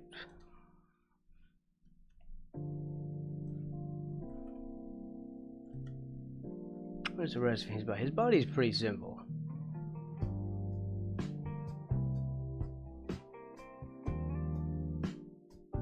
Like, of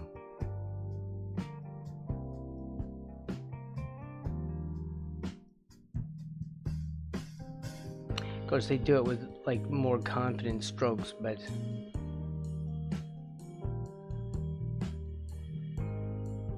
they also have more practice.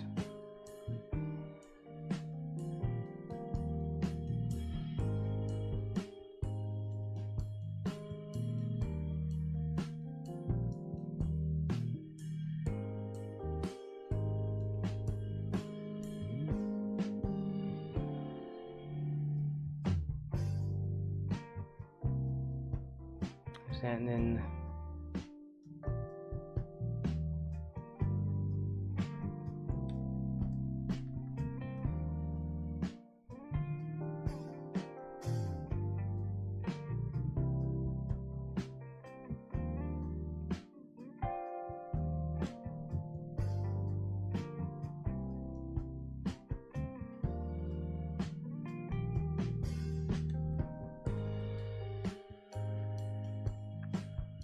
thumb, it's about as good as the thumb is getting today.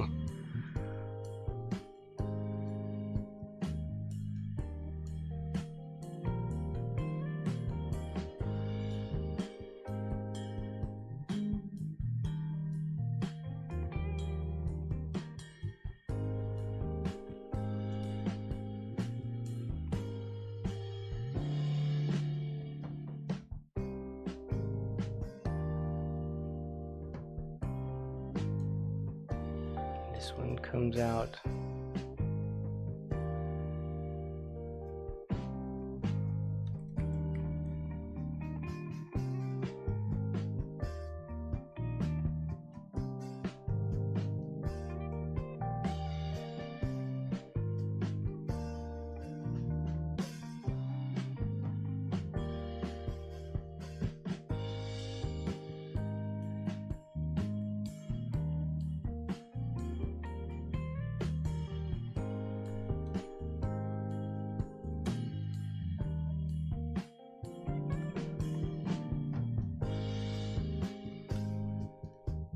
Let's see, how's that hand go?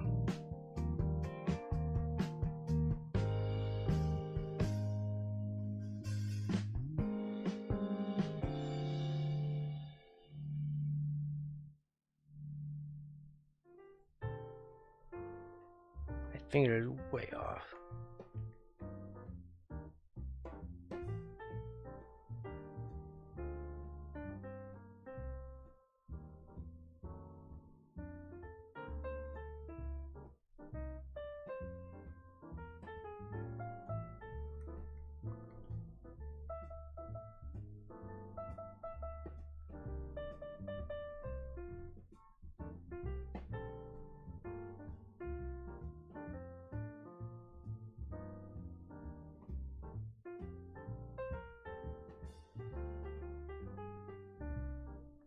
Okay. I think I'm figuring out how they draw this too, because they probably just do one continuous line around. That's what it seems like.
That's not right.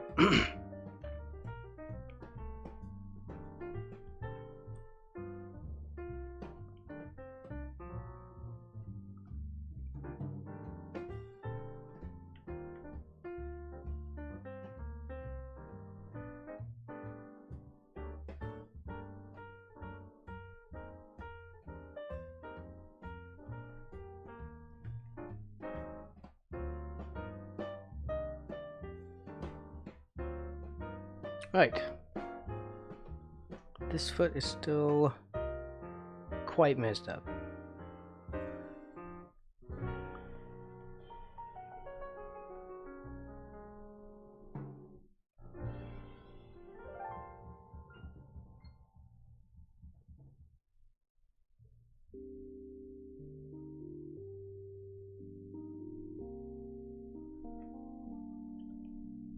And now we have Perry. And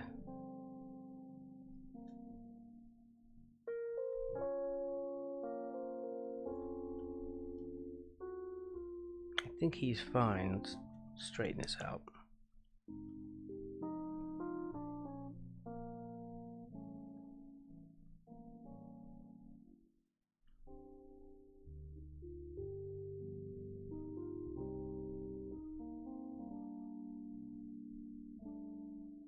Well, no, we need to fix this. It's Perry time. That's right. Do you watch the show, Siler?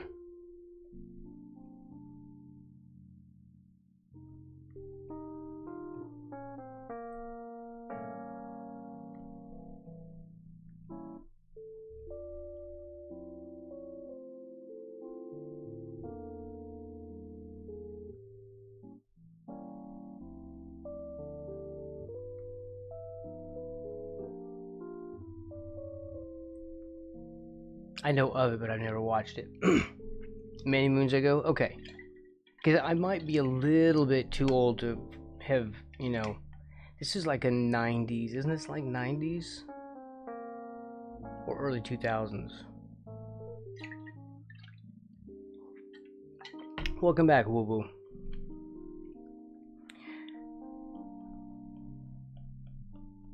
This is a request by Super Cool Guy. Late 90s, okay. That, because I was 70s. So for me, we're looking at like Scooby-Doo and... In fact, Disney stuff wasn't really that big until later.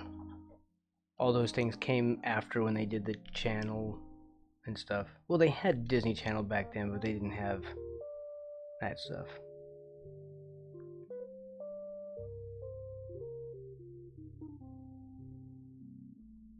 Four years younger. Well, that would also, I mean, you know, that would have given you exposure to that as well, right?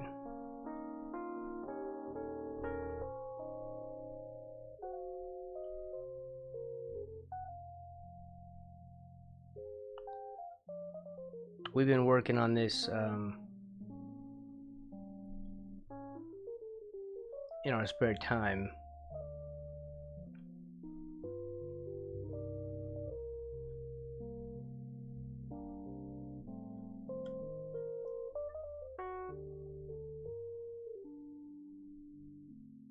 I'm not doing good on those fingers, but it's fine. Alright, so how are we going to arrange this? Oh, Scooby-Doo is so good. These are classics. And I'm sure Phineas and Ferb is great. That's why it survived like the last 25 years.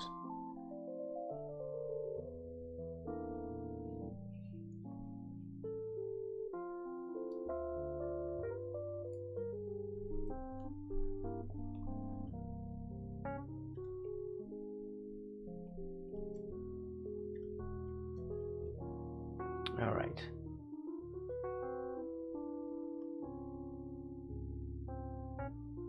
Is there any way we should arrange them? Like, I've got them on this one here. Right? This is where I got Phineas and Ferb from. How do we fit all three of them into one picture? Scooby-Doo, Dexter's Lab, Cow and Chicken, Ed and Eddie, Cowardly. Okay, see, those are the ones. Like, Scooby-Doo is my era, but it bled over into yours. And those are yours, right there. The other ones that you, like, those are, like, right there in that era. So there's a little bit of bleed over from my era, and then the rest is just purely when you grew up. Ed and Eddie, I knew that one. Of course, I was in my, what, late teens, early 20s? That'd be on. I remember watching that after work every once in a while. Cartoon Network.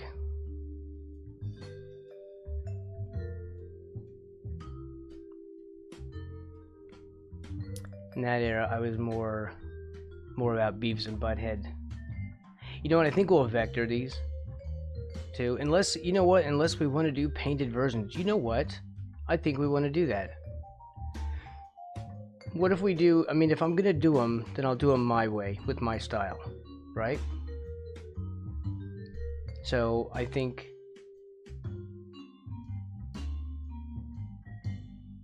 Yeah, we'll do Braxton style. Just like we did with The Wizard. So instead of outlines and color blocking, we will start mashing in and make them look painterly, right? I still need to figure out some kind of arrangement.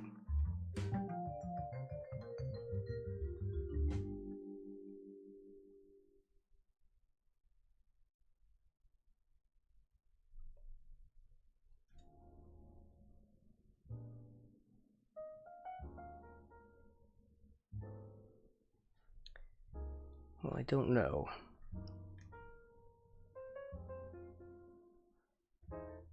Let's move him out of the way.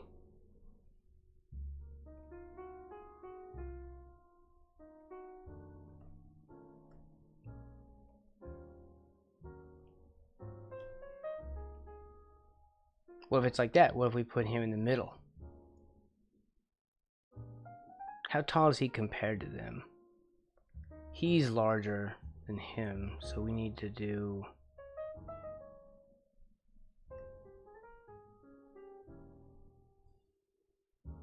I imagine they're all about the same height. Let's do him.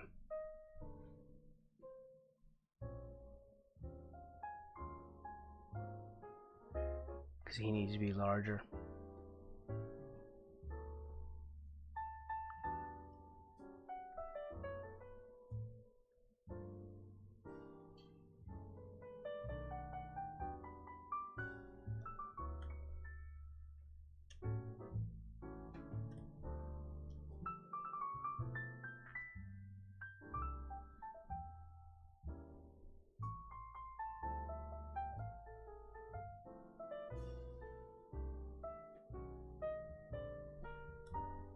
Let me just put him in the middle.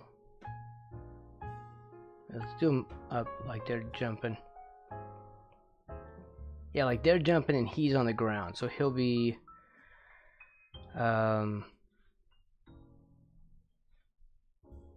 yeah, like they're jumping and he'll be slightly below them. Because he's not jumping. You know, Perry doesn't jump. Well, I don't know anything about Perry, but I'm gonna say Perry's not a jumper.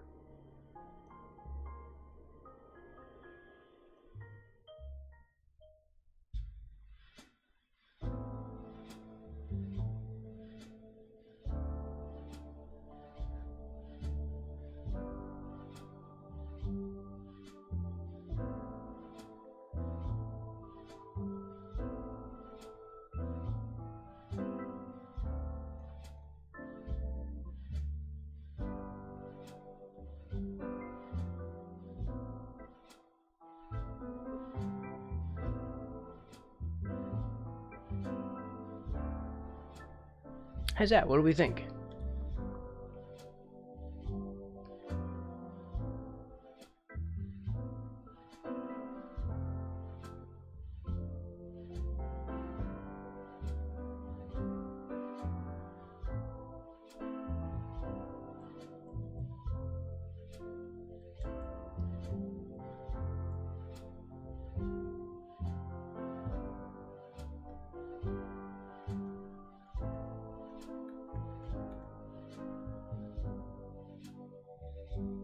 He's judging the jumpers.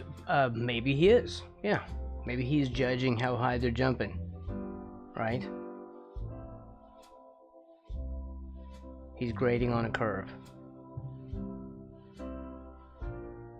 Well, then he needs to be higher up.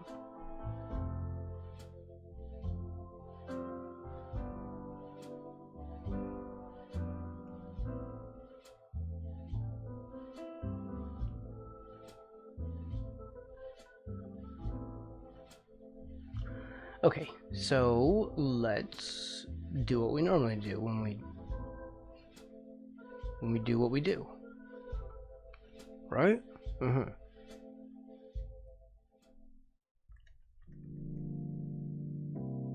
We'll call it render.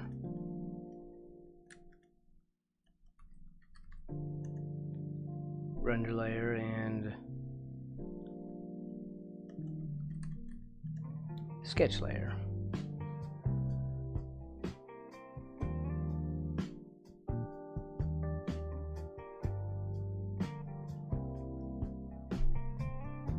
You know what, I need to do this. I usually do blue or something, so we'll just use blue for sketch layers.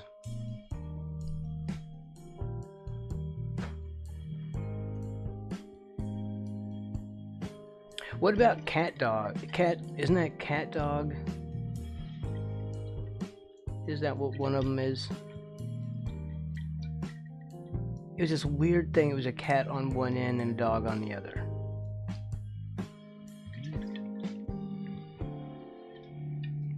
What was that show?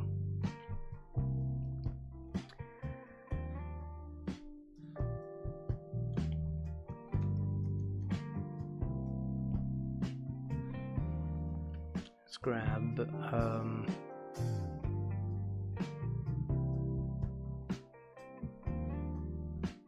selection and do some general blocking real quick before we end for the day.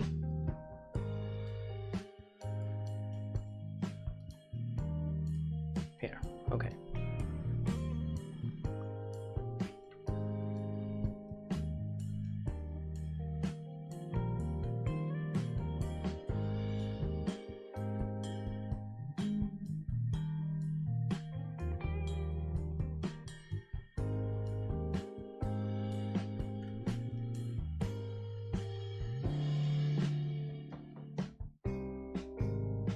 Platypus, AK Agent P. Is that okay?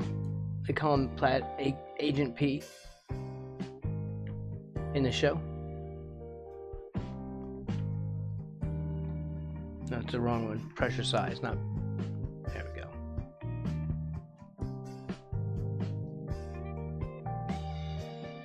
They're not supposed to see him? Okay.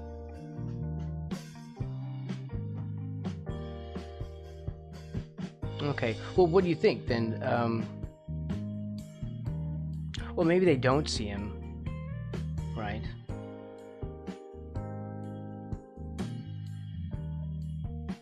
It's all gonna be on one layer, so if you have an idea for how we put him in here, I can move him around even after I've started coloring. So if you have an idea, let me know.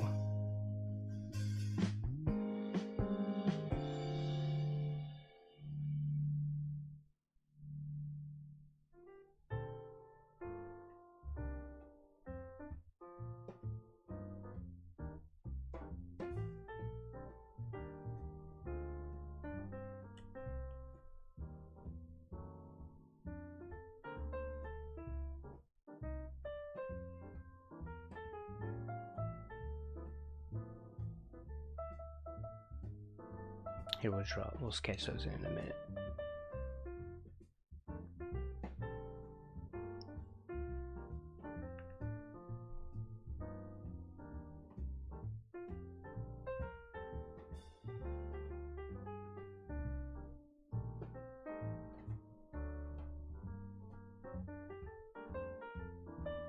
Okay, the core, just draw a tree behind him.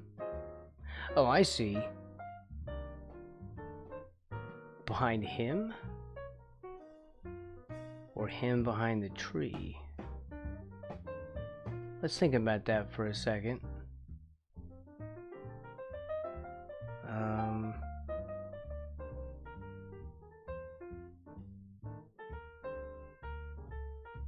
That's right. Let me look for like a little reference of his tree. This is gonna be very scrubby. Just so y'all know, when we fill,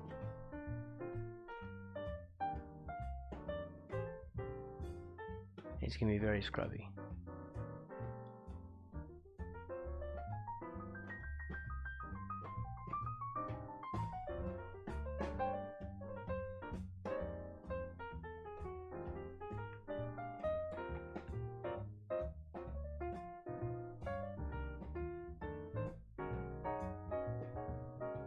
Okay, let me look for a thing real quick.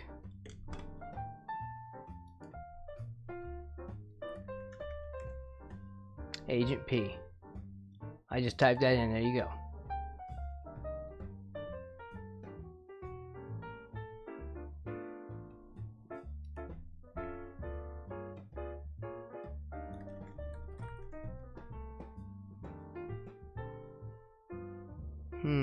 I like a good cartoon tree that comes from their own thing. That's kind of a cool tree. Well, we'll figure out a tree.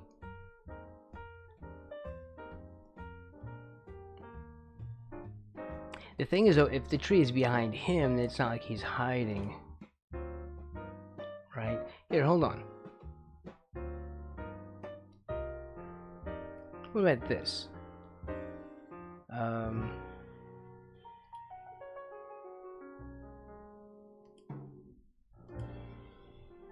Look at that.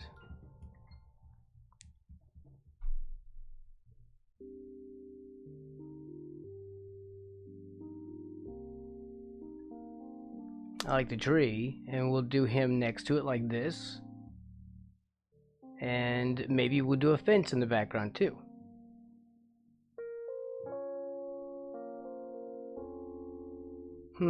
Alright, let's have a look.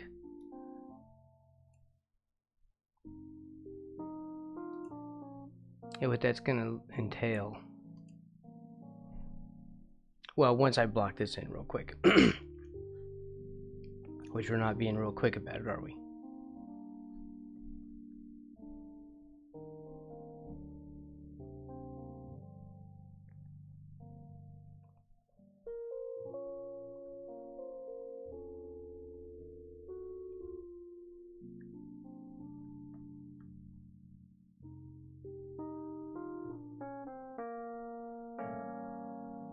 Oops.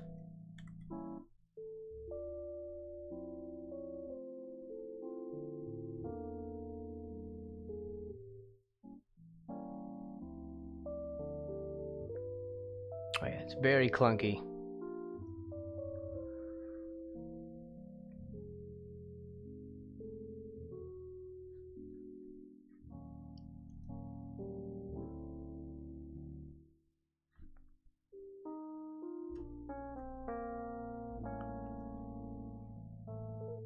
Let's do... Now their skin color is kind of pink.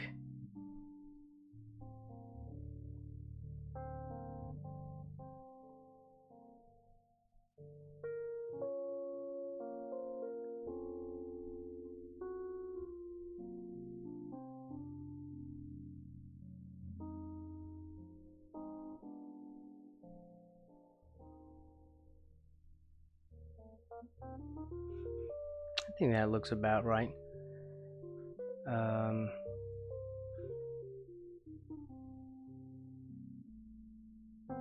No, don't do that. Brush. Is that too pink?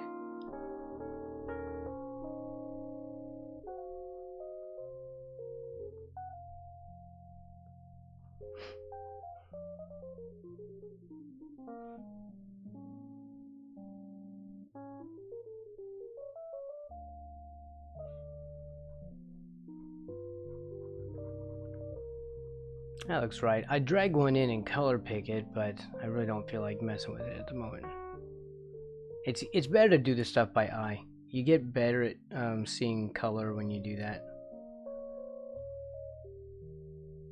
You know, like if you're a traditional media artist, you're gonna be without a color picker basically, so you have to kind of train your eye to break down the colors that you're looking at and figure out how to create them like a recipe. That's like a cream yellow, that shirt. It's a bit brighter than it would be though, isn't it?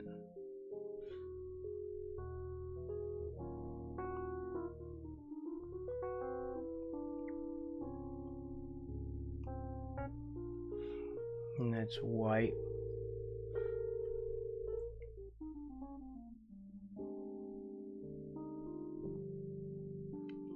And this is purple. This still needs to be lighter still.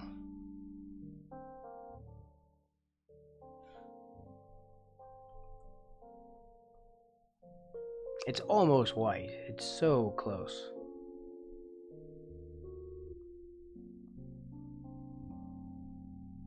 And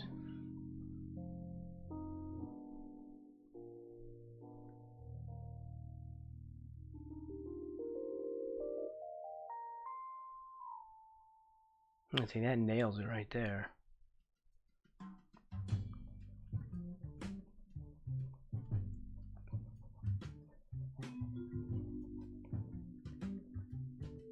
Okay, and some gray.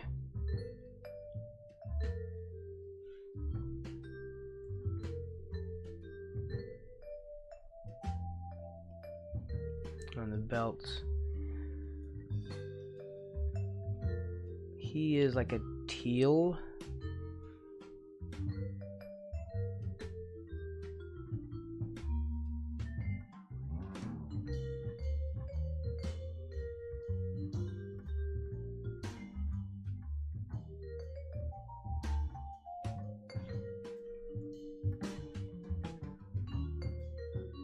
No.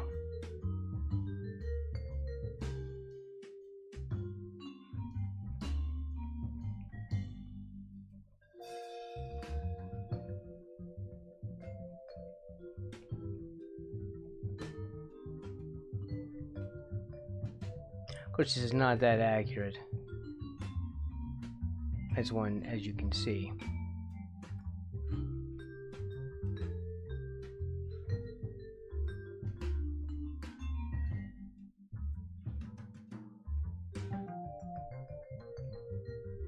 That one might be the right one.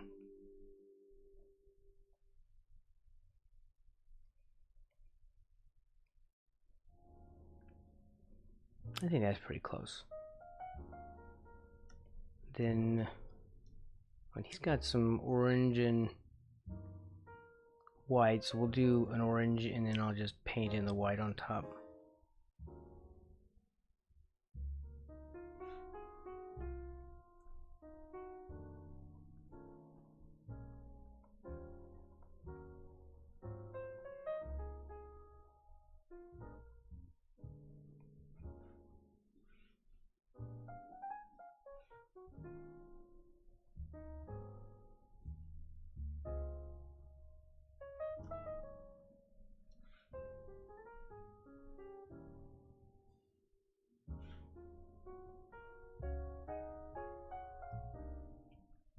Nice, I like that green hair. It's just like a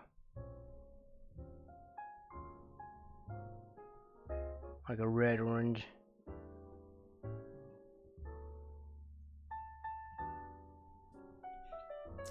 When I was very young, when I was your age, super cool guy, my hair used to be that color.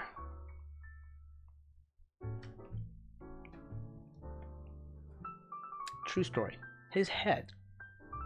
Perion's head is kind of a purple. Actually, I kind of like that.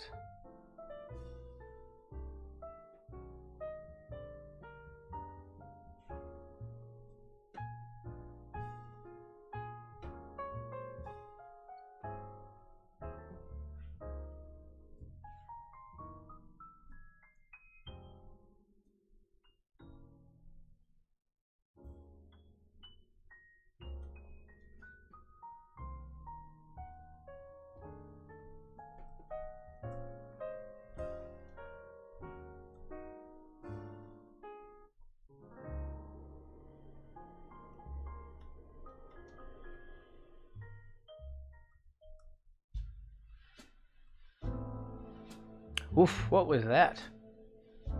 Oh my gosh, what was I doing?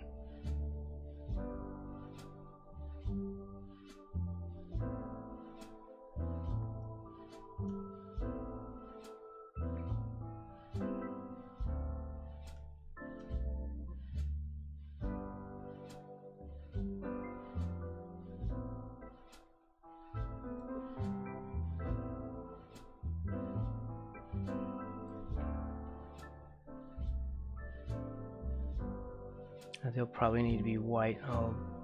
Let's see, let's do it right now.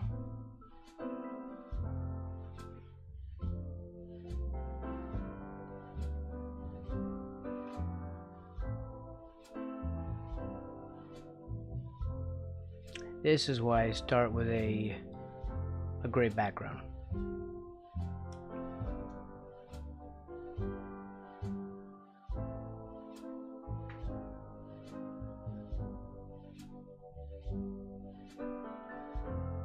Among many other reasons.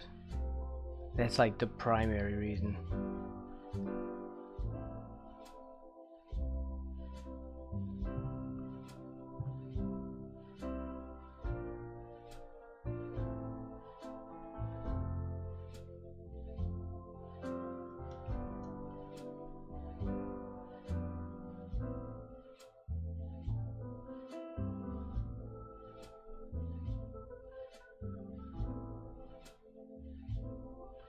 I like that hair color. I love that green.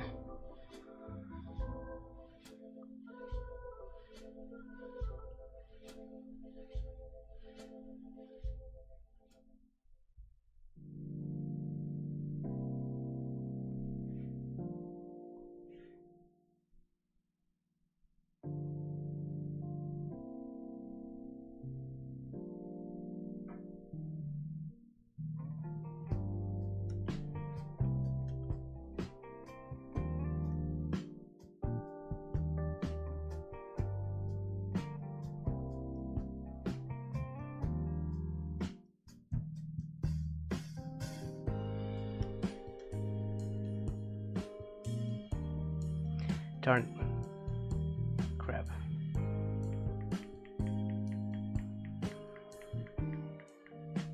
That is annoying.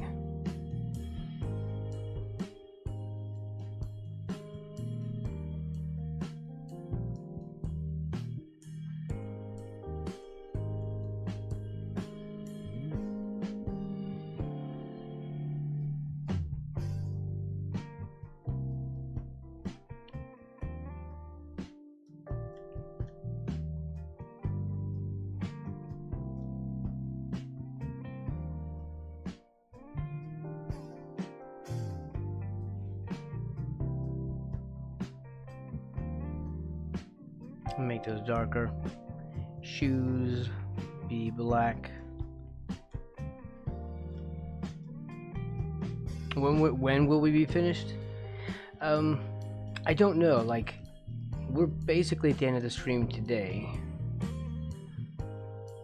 So I'm just blocking in the basic colors for now, and then we'll try to render them a little bit the next time.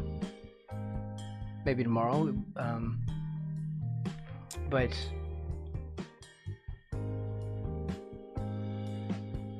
I'm only going to work on them when you're here, so that way you can watch it being made.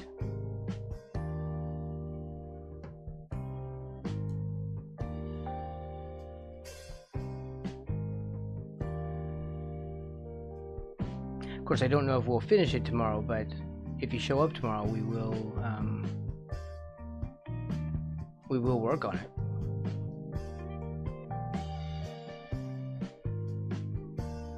And there's not a lot of stuff to do. We're just gonna shade them, basically. And I think I want to get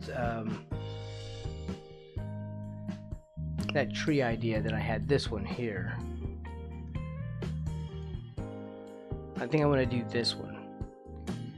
So we'll do like some of the tree, at least a little bit of it, and him, and we'll have him in the background a little bit, and they'll be jumping in the foreground. Hopefully.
We'll refine this later.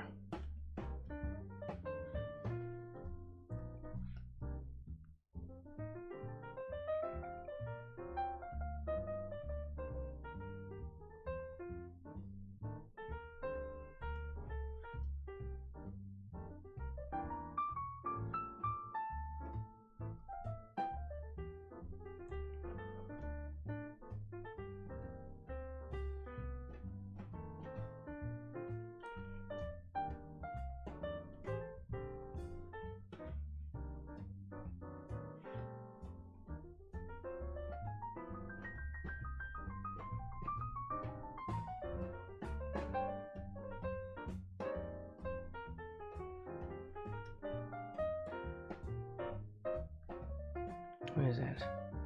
It did something. I accidentally hit a button and it messed with me. Alright, there we go.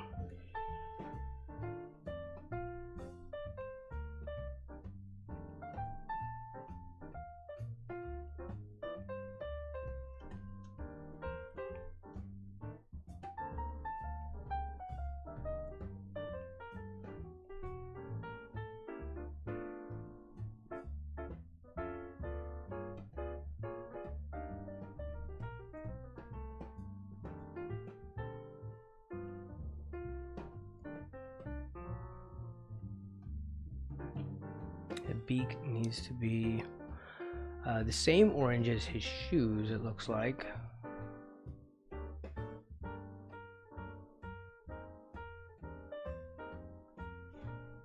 Feet.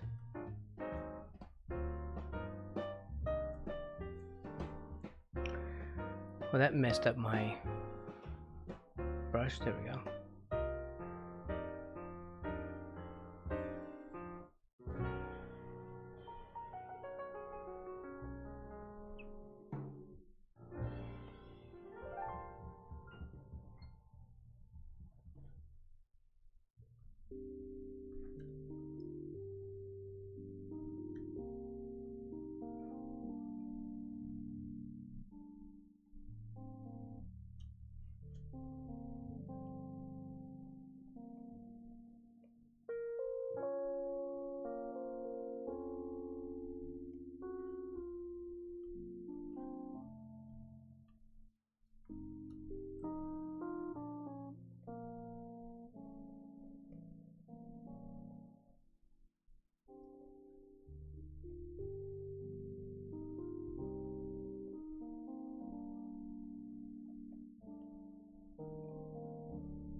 Let's get a hat real quick.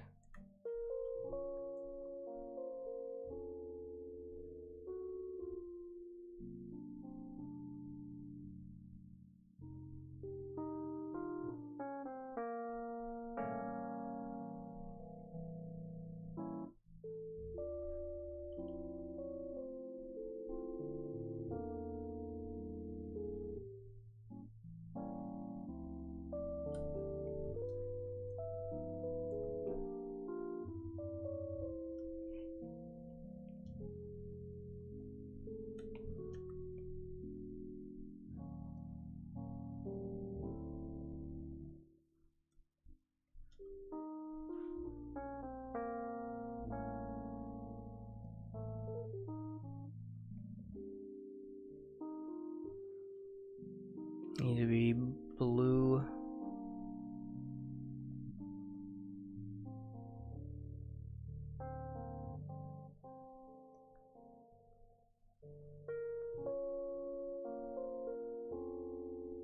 Oh, I really need to work on these shoes. These are terrible. We will really fix these next time. This is just for visual usage. The heels are so in the wrong place. I did not see that. So that's getting messed with next time.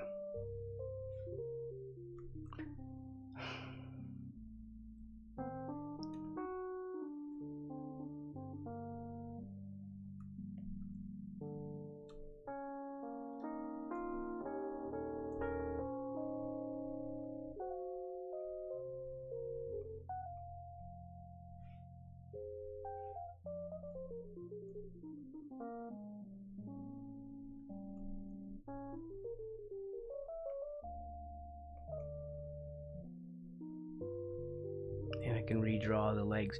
You know what I can do? I can redraw them back this way.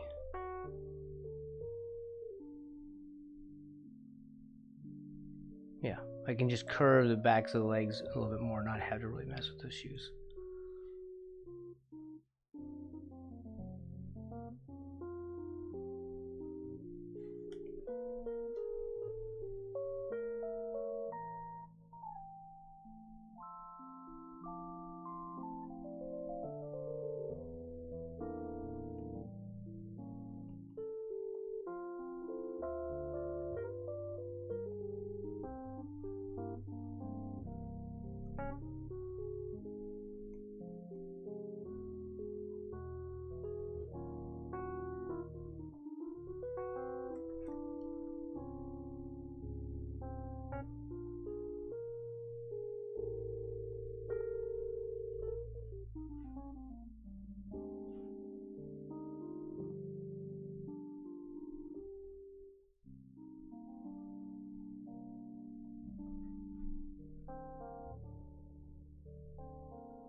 There we go. Just a basic idea.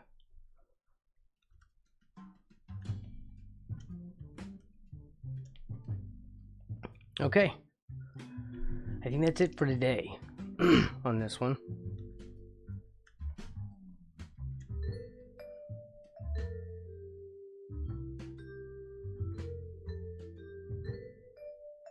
Yeah, so tomorrow we work on Wizard Wu and his background stuff, and we work on Super Cool Guy's Request, and I think I will do a thing with okay, here's what I wanted to do. Let's set this up.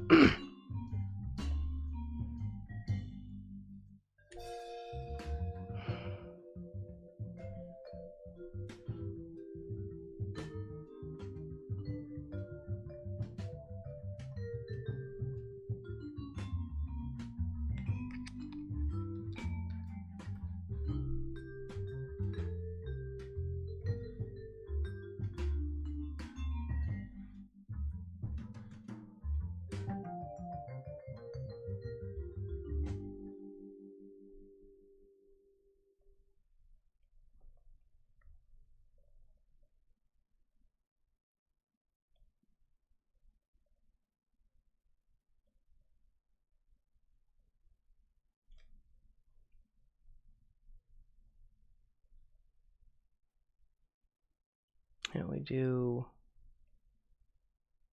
this. Let's see.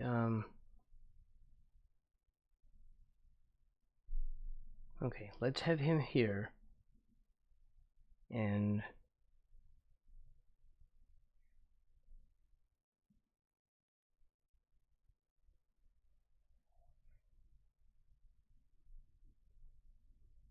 move them down in front.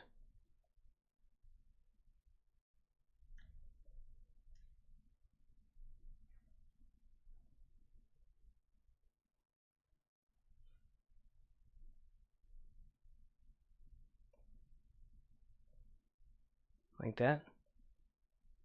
Then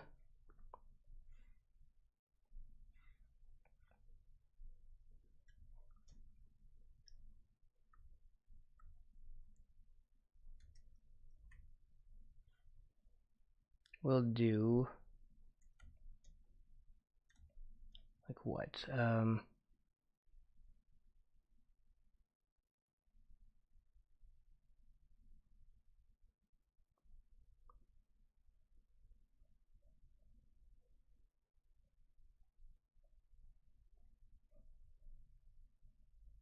Tree.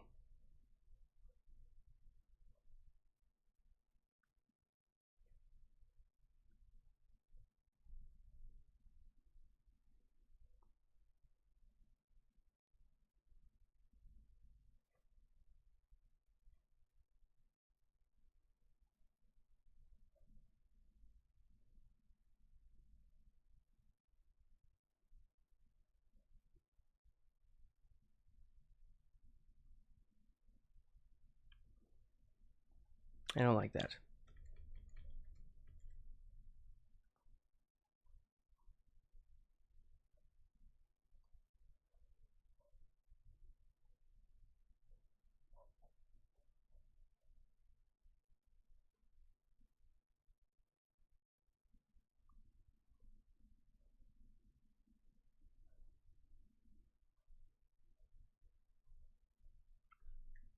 Something like that. Let's just get rid of this part.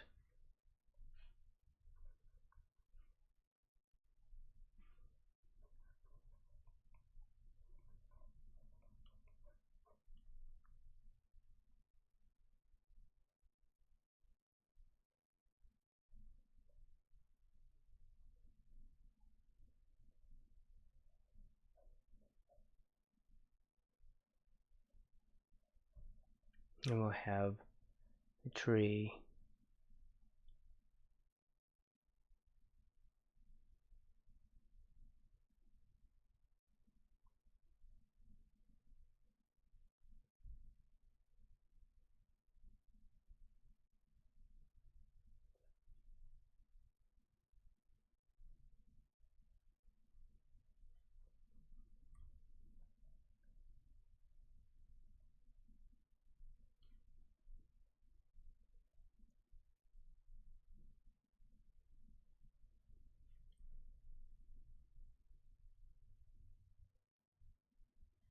We'll put like a little fence.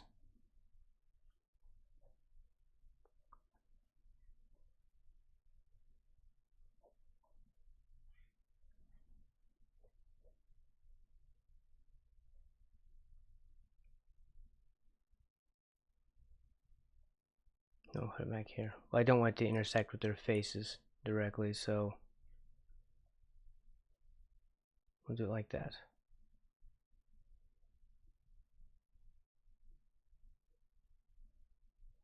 No, and then it wouldn't be behind him, would it?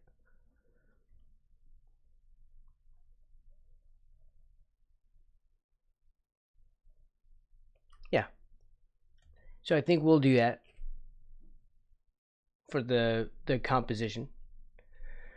And that'll be it. Alright. Everyone, have a really great day. Thank you very much for hanging out. And I'll be back tomorrow.